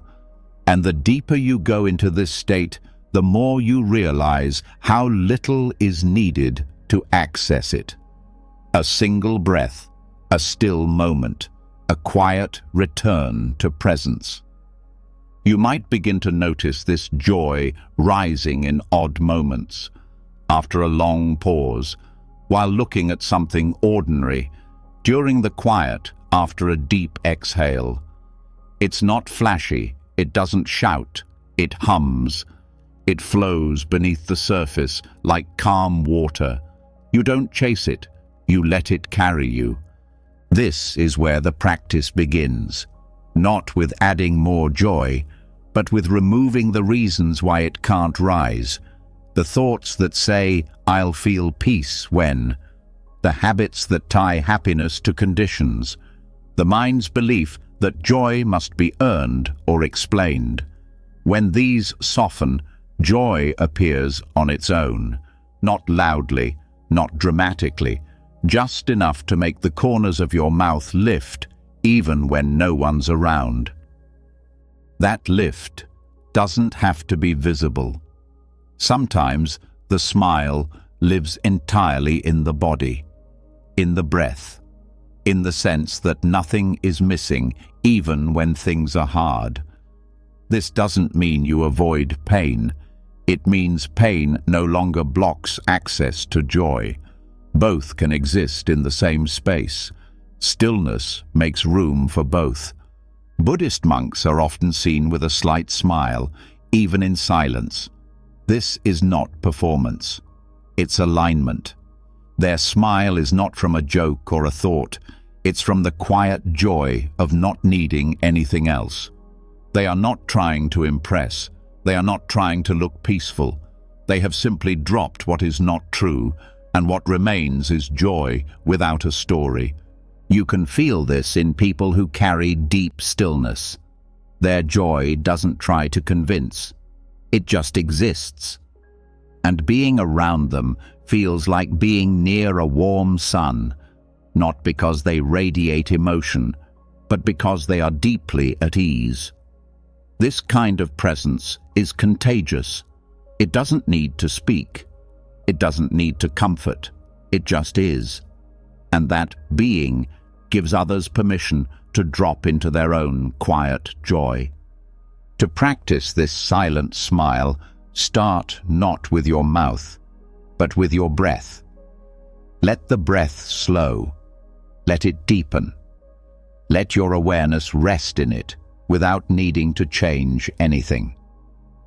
As you settle, feel the corners of your eyes soften. Let your jaw unclench. Notice any subtle holding in the body and release it. Then simply sit without a goal and notice if something light begins to stir. Don't name it. Don't ask if it's real. Let it grow on its own. If the mind begins to judge, let that thought pass like wind. Return to the stillness. Return to the breath. This kind of joy cannot be forced, but it can be allowed. You may find that this joy comes more easily when you are alone, when no one is expecting you to speak, when no one is watching. This doesn't mean joy is antisocial. It means joy is most natural when it's not being performed. And the more you practice feeling joy without expression, the easier it becomes to carry that joy with you into every part of life. You can smile silently in a crowded street, during a task you've done 1,000 times, while waiting in line, while walking in the dark. Not because anything special is happening, but because your presence is strong, your awareness is steady, and in that steadiness, joy has room to rise. This joy is not weak. It is not fragile. It is what remains when everything else is stripped away. It does not crumble under pressure. It does not disappear in difficulty, because it does not depend on things going well. It arises from being fully alive, from not resisting this moment, from not needing the world to be different in order to feel peace. Silent joy does not mean hiding. It means not needing to display. It means not trading happiness for recognition. It means living from an inner well that doesn't run dry just because the outer world isn't clapping. This practice becomes a kind of secret strength, a way of walking through the world with lightness, of carrying peace through noise, of moving without leaving stillness behind. And as you deepen this practice, you begin to recognize this same joy in others, not always on their faces, but in their presence, in their stillness, in the way they listen, in the way they breathe. The more you tune into this, the more you realize that joy is not rare. It's just buried, under thoughts, under pressure, under the noise of needing to be someone. But when that noise fades, joy returns. Not as a reward, but as your natural state. This is the joy that doesn't ask to be known, that doesn't rise to impress, that doesn't wait to be shared. It lives in silence, it lives in stillness, and it is yours, always. And when joy no longer depends on words, when it begins to rise quietly from within, untouched by conditions or applause, something even deeper is revealed. A truth most people avoid, a truth harder than silence, but more freeing than any joy alone. That suffering, too, can be met in silence, not because it's easy, not because silence makes it disappear in an instant, but because silence, when held without resistance, does something extraordinary. It becomes the softest place pain has ever touched, not to escape it, but to dissolve its sharpness without argument. This is how silence becomes an answer to suffering. In Buddhist practice, Pain is never treated as the enemy. It is not pushed away. It is not suppressed. It is not drowned out with distractions or masked with forced positivity. It is met completely, but not with stories, not with mental battles. It is met with full awareness. And in that awareness, silence becomes a kind of container, a field where pain can finally unfold, breathe and soften, not because someone explains it away, but because nothing is trying to change it. Most people fear silence in the face of suffering because they think silence means absence, a lack of care, a lack of answers. But true Buddhist silence is the opposite. It is the purest form of attention. It says, I am here with this pain, and I do not need it to vanish to remain here. That presence, without pressure, begins to shift everything. When suffering is narrated, it often deepens. The mind adds weight, identity, meaning. It says, this always happens to me, or I shouldn't feel this way. These thoughts grow like vines around the original pain, tightening until there is no space to breathe. Silence cuts those vines, not by force, but by refusal to feed them. It doesn't argue, it doesn't explain, it stays. And in that staying, pain loses its grip. This approach takes courage. The mind will try to resist. It will want to speak the pain aloud, to wrap it in story, to make it louder so that it feels real. But Buddhist silence invites a different path, to sit with the raw sensation without story, to breathe into the discomfort without labeling it as good or bad, to allow the body to feel what it feels without commentary from the mind. In this practice, suffering becomes a teacher. It reveals where the body holds fear, where the heart has tightened, where the past is still alive inside the breath. Silence makes room for all of it, not to be fixed, but to be known, truly known, not intellectually, but somatically. And once known without resistance, suffering begins to move. This movement is not dramatic. It is slow, gentle, the way ice melts under steady warmth. The pain doesn't shout. It sighs. It softens. Not because the cause has changed, but because the mind has stopped resisting what is already here. Silence also protects the nervous system during suffering. When words are forced during moments of deep pain, the body can brace, react, shut down. But silence allows for integration. It allows emotions to flow in their own time without being dissected. It invites the breath to slow, the shoulders to release. It creates space where trauma can begin to unfreeze, not because it's being analyzed, but because it's being held with non-judging presence. This is why Buddhist teachers often respond to suffering with pauses, with presence, with stillness. Not because they don't care, but because they understand that words can sometimes cause more harm than good. That a single breath shared in silence can offer more comfort than 1,000 sentences ever could. Silence honors the complexity of suffering. It refuses to reduce it. It listens without needing to fix. You can practice this in your own life by learning to meet discomfort without commentary. When sadness arises, sit with it. Let it expand. Let the breath meet it.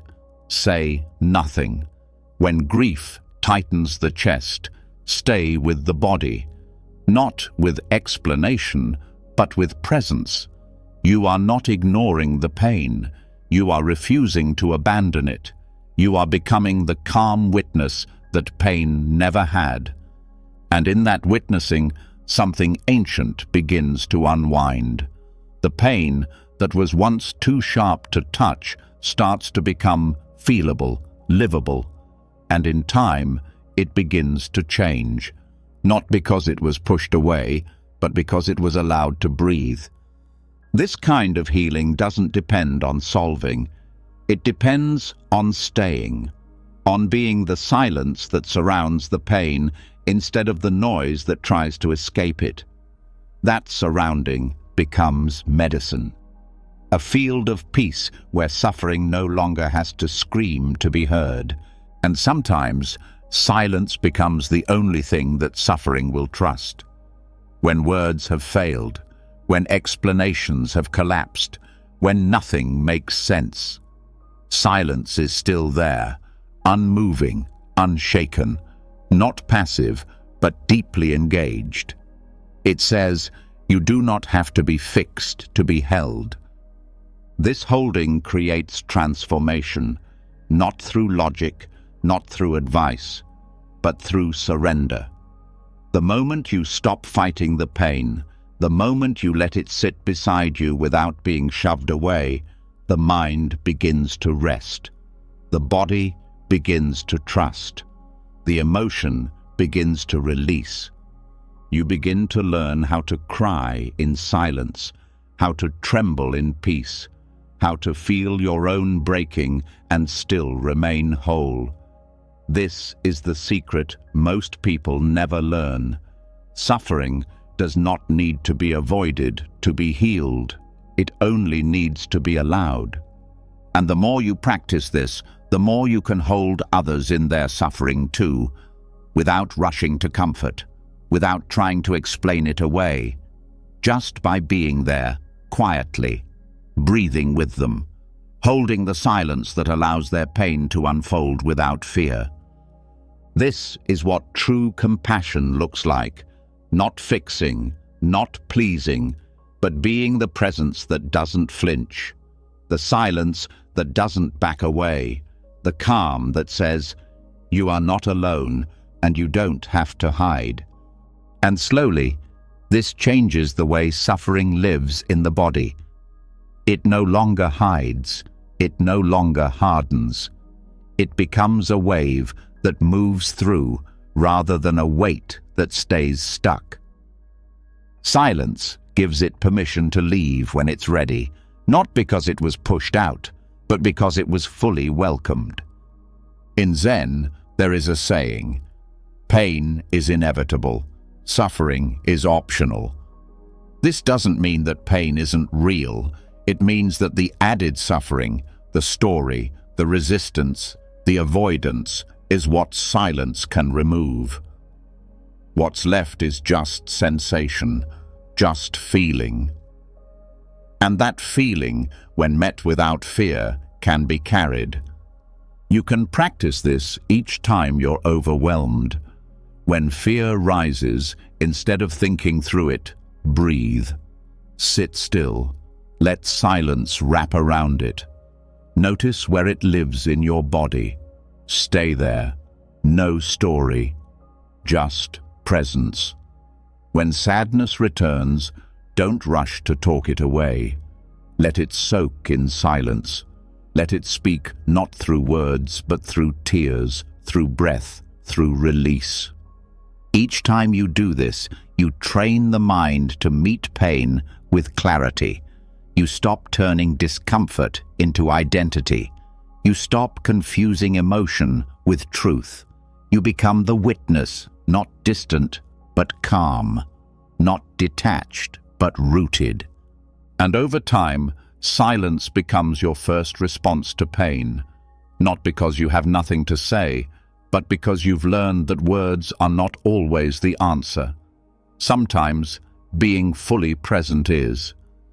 Sometimes, the most powerful support is saying nothing, doing nothing, just sitting with what is until it changes shape on its own. This is not spiritual bypass.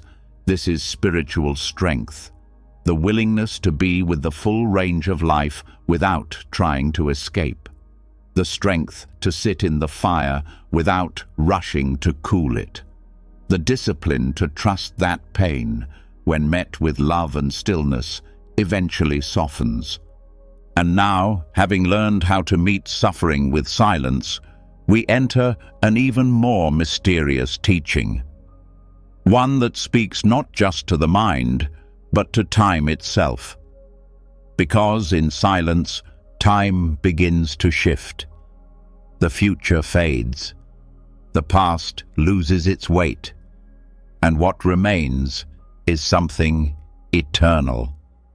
A moment that holds all others. A now that heals not because it lasts, but because it never ends.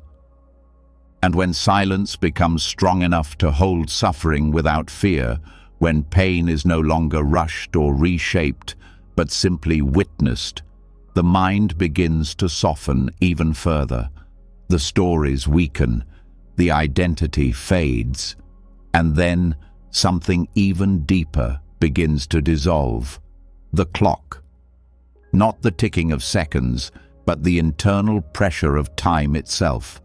The grip of the past, the weight of the future, the constant pull to be somewhere else.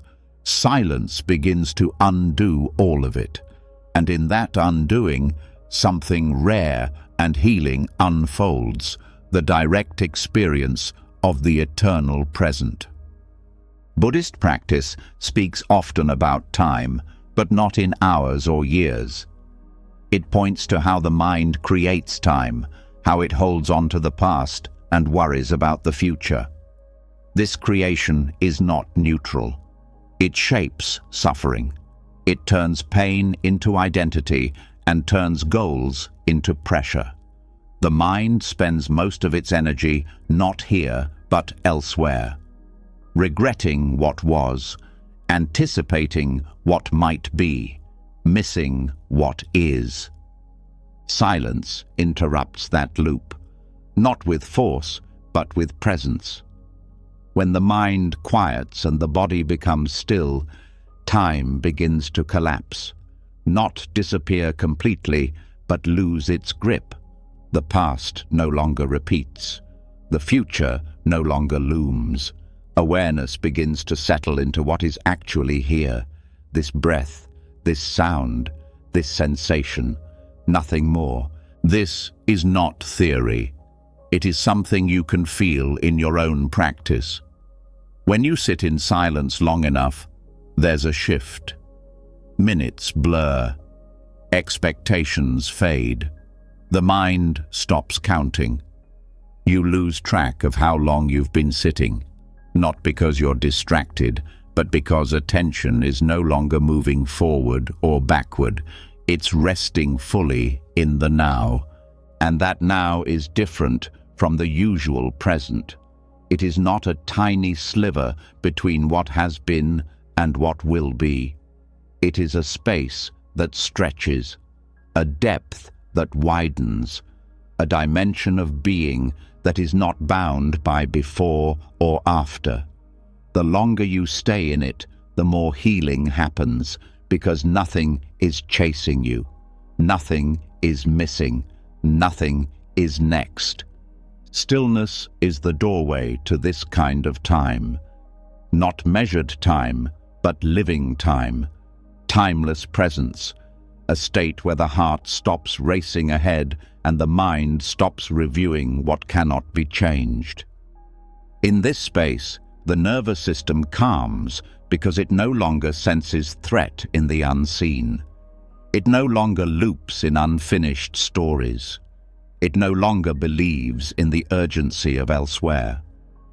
This kind of presence cannot be forced, but it can be invited by returning to the breath, by softening the body, by letting go of what just happened, by refusing to chase what hasn't happened yet.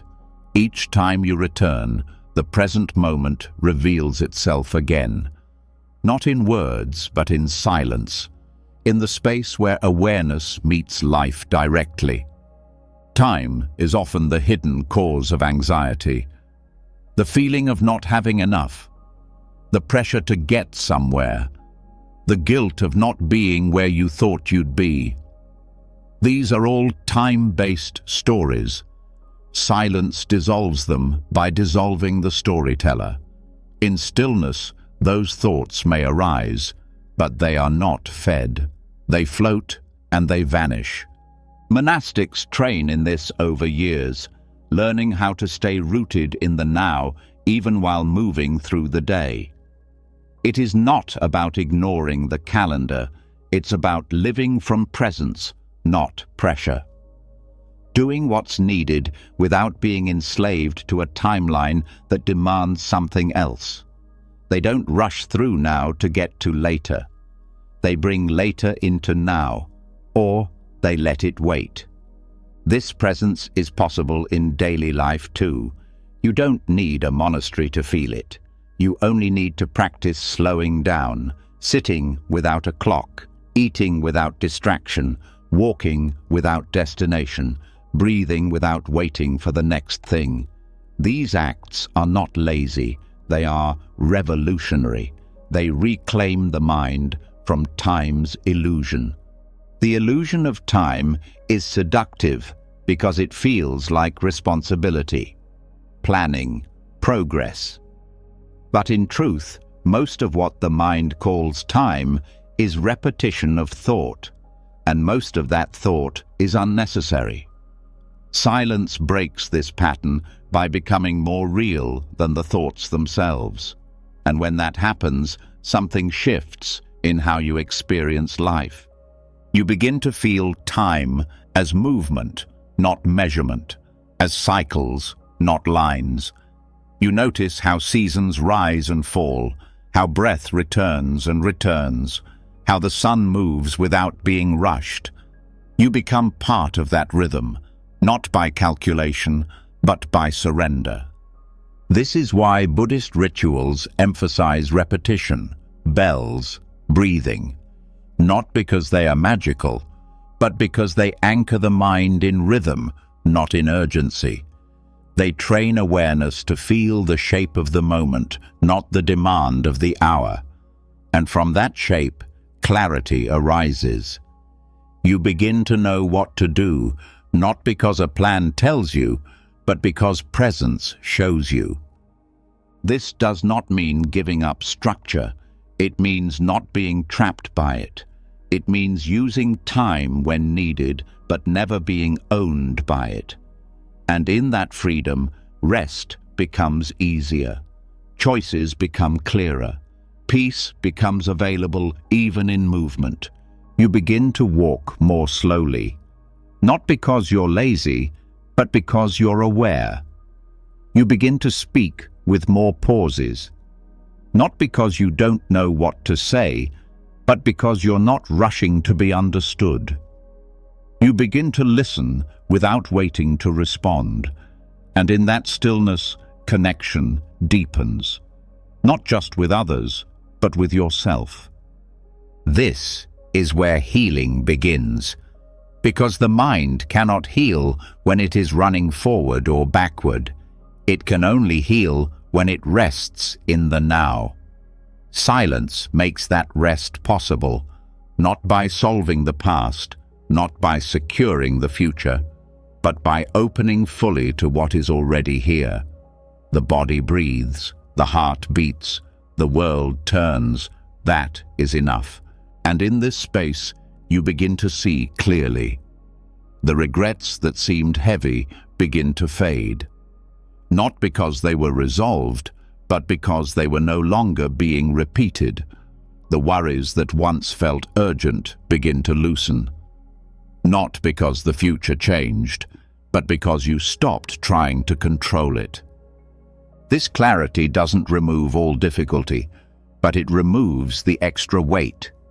It lets you meet each challenge from now, not from the story of how long it's lasted or how long it might last. This moment becomes the only ground you need to stand on, and in that ground you become unshakable. The silence of now doesn't speak, but it teaches. It shows you how much energy was spent outside of life, how much attention was pulled away from what matters, and It invites you back, again and again, not as punishment, but as refuge. It is always here. It never leaves. Only the mind wanders. You may begin to feel that time isn't something to manage, but something to release. Not entirely, just enough to return to the rhythm underneath it all.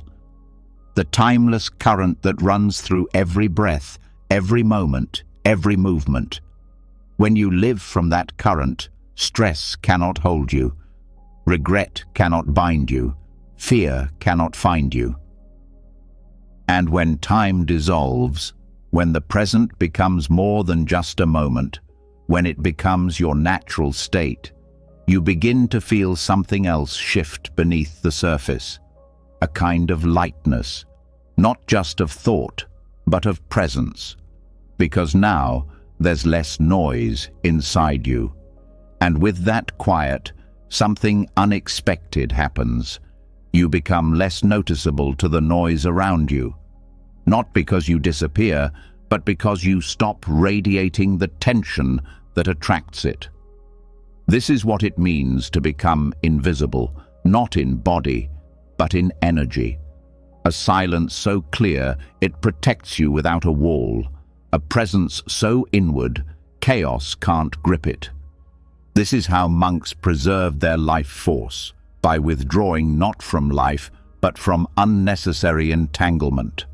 The modern world drains people, not just through tasks, but through conversations that never needed to happen, arguments that lead nowhere, and endless reactions that serve no one. The energy lost in defending, proving, pleasing, and correcting is rarely noticed until exhaustion sets in. But monks knew this well. They practiced silence not only as a spiritual path, but as an energetic shield. Each word they withheld, each explanation they didn't offer, conserved power. That power wasn't just for meditation, it was for life, for clarity, for movement without waste. The body knows when energy is being spent uselessly.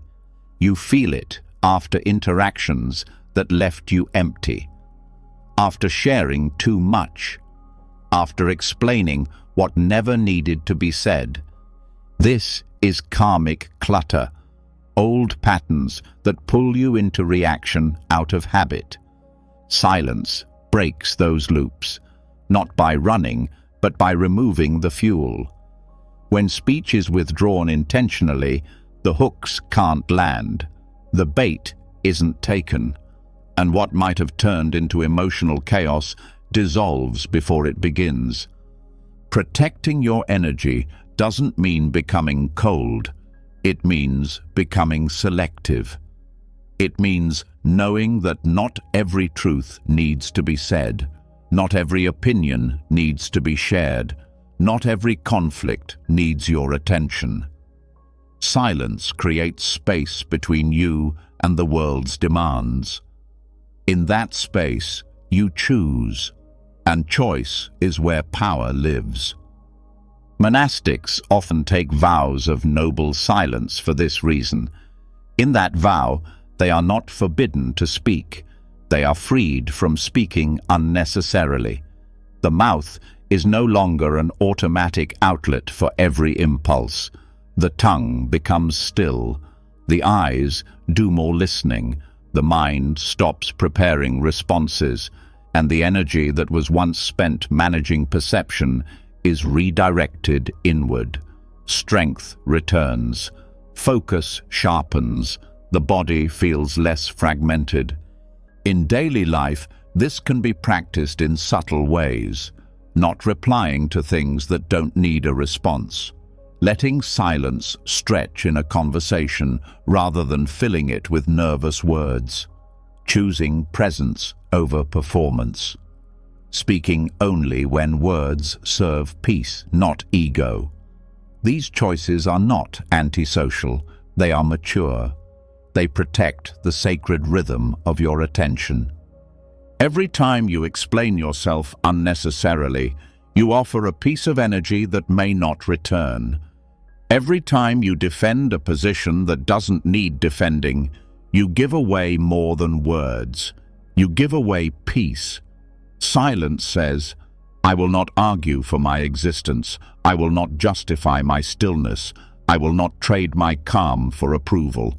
And in that stance, you become invisible, not absent, but unreachable by drama. This invisibility is not isolation. It is a form of inner privacy, the kind that doesn't hide, but holds. You walk through the world without leaking energy. You sit in rooms without needing to prove yourself. You move through conflict without being pulled into its orbit. People begin to feel this. They speak differently around you, not because you silence them, but because your silence is clear. It creates a field, one where noise loses its appetite. In this field, your energy collects. It no longer escapes through gossip, through overthinking, through reaction. It pools inward. That reservoir builds not just peace, but power. The kind of power that doesn't need to dominate. The kind that rests quietly in the spine, in the breath, in the gaze. And that power can now be directed, not scattered. Monks use this energy to deepen their practice, to move with intention, to serve without burning out. You can use it the same way, not to withdraw from life, but to enter it without losing yourself. When silence becomes your default, not just externally, but internally, you begin to see clearly what is worth your attention and what is not. This clarity prevents karmic entanglement. Karmic energy accumulates when you keep responding to things that don't belong to you, when you engage with people who only want reaction, when you let your mind get pulled into arguments you never started. Each time you say less, you protect yourself.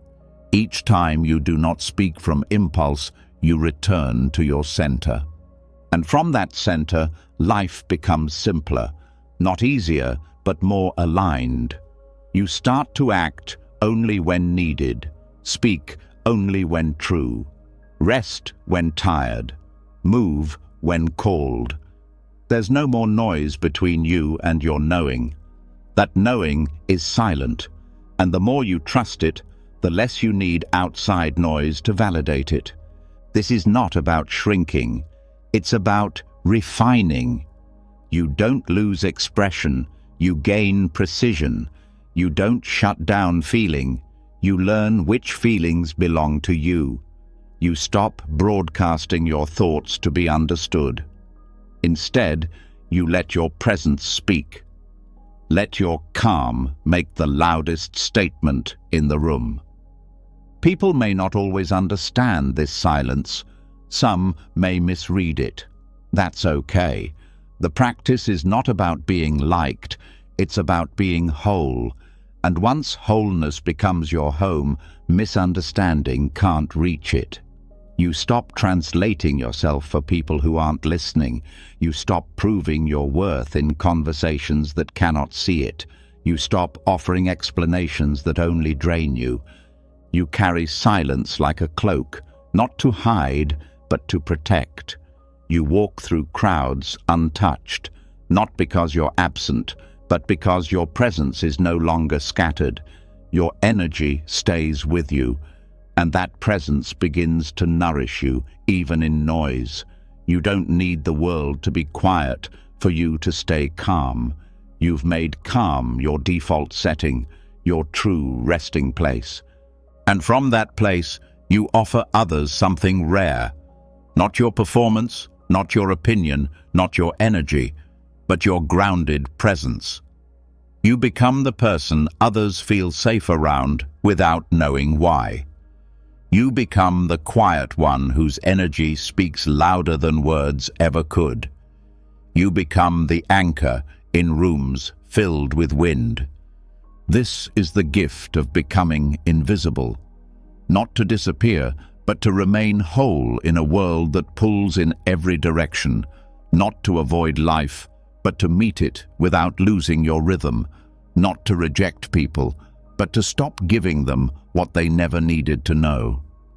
After hours of walking side by side with silence, through chaos, clarity, stillness, suffering, and sacred joy, one thing becomes undeniable. Silence was never empty. It was full of answers. It didn't run from pain, it held it. It didn't just quiet the noise, it rewired the mind. It didn't ask for attention, it gave you back your own. Through the wisdom of Buddhist teachings, silence became the unseen medicine, the hidden teacher, the space where healing could finally begin, not because words were said, but because the need to say them dissolved. Each subtopic whispered a different lesson. That stillness is not escape, it's resistance. That the unsaid can protect more than any argument. That presence is the real miracle. That joy doesn't need to be shared to be real. That peace doesn't live in the future, it lives in this exact breath. And when you stopped trying to explain yourself to the world, you began to meet the self that didn't need defending. So, if something softened inside you tonight, if silence made space where noise once lived, let it stay. Let it grow. Let it reshape how you move through tomorrow. If this journey spoke to something deeper in you, leave a comment below with, "Silence is now my teacher." Let the world know you're walking a different path now, one with fewer words and more wisdom. And if you haven't already, subscribe and tap the bell. This channel is a quiet space in a loud world, and we're just getting started. See you in the silence.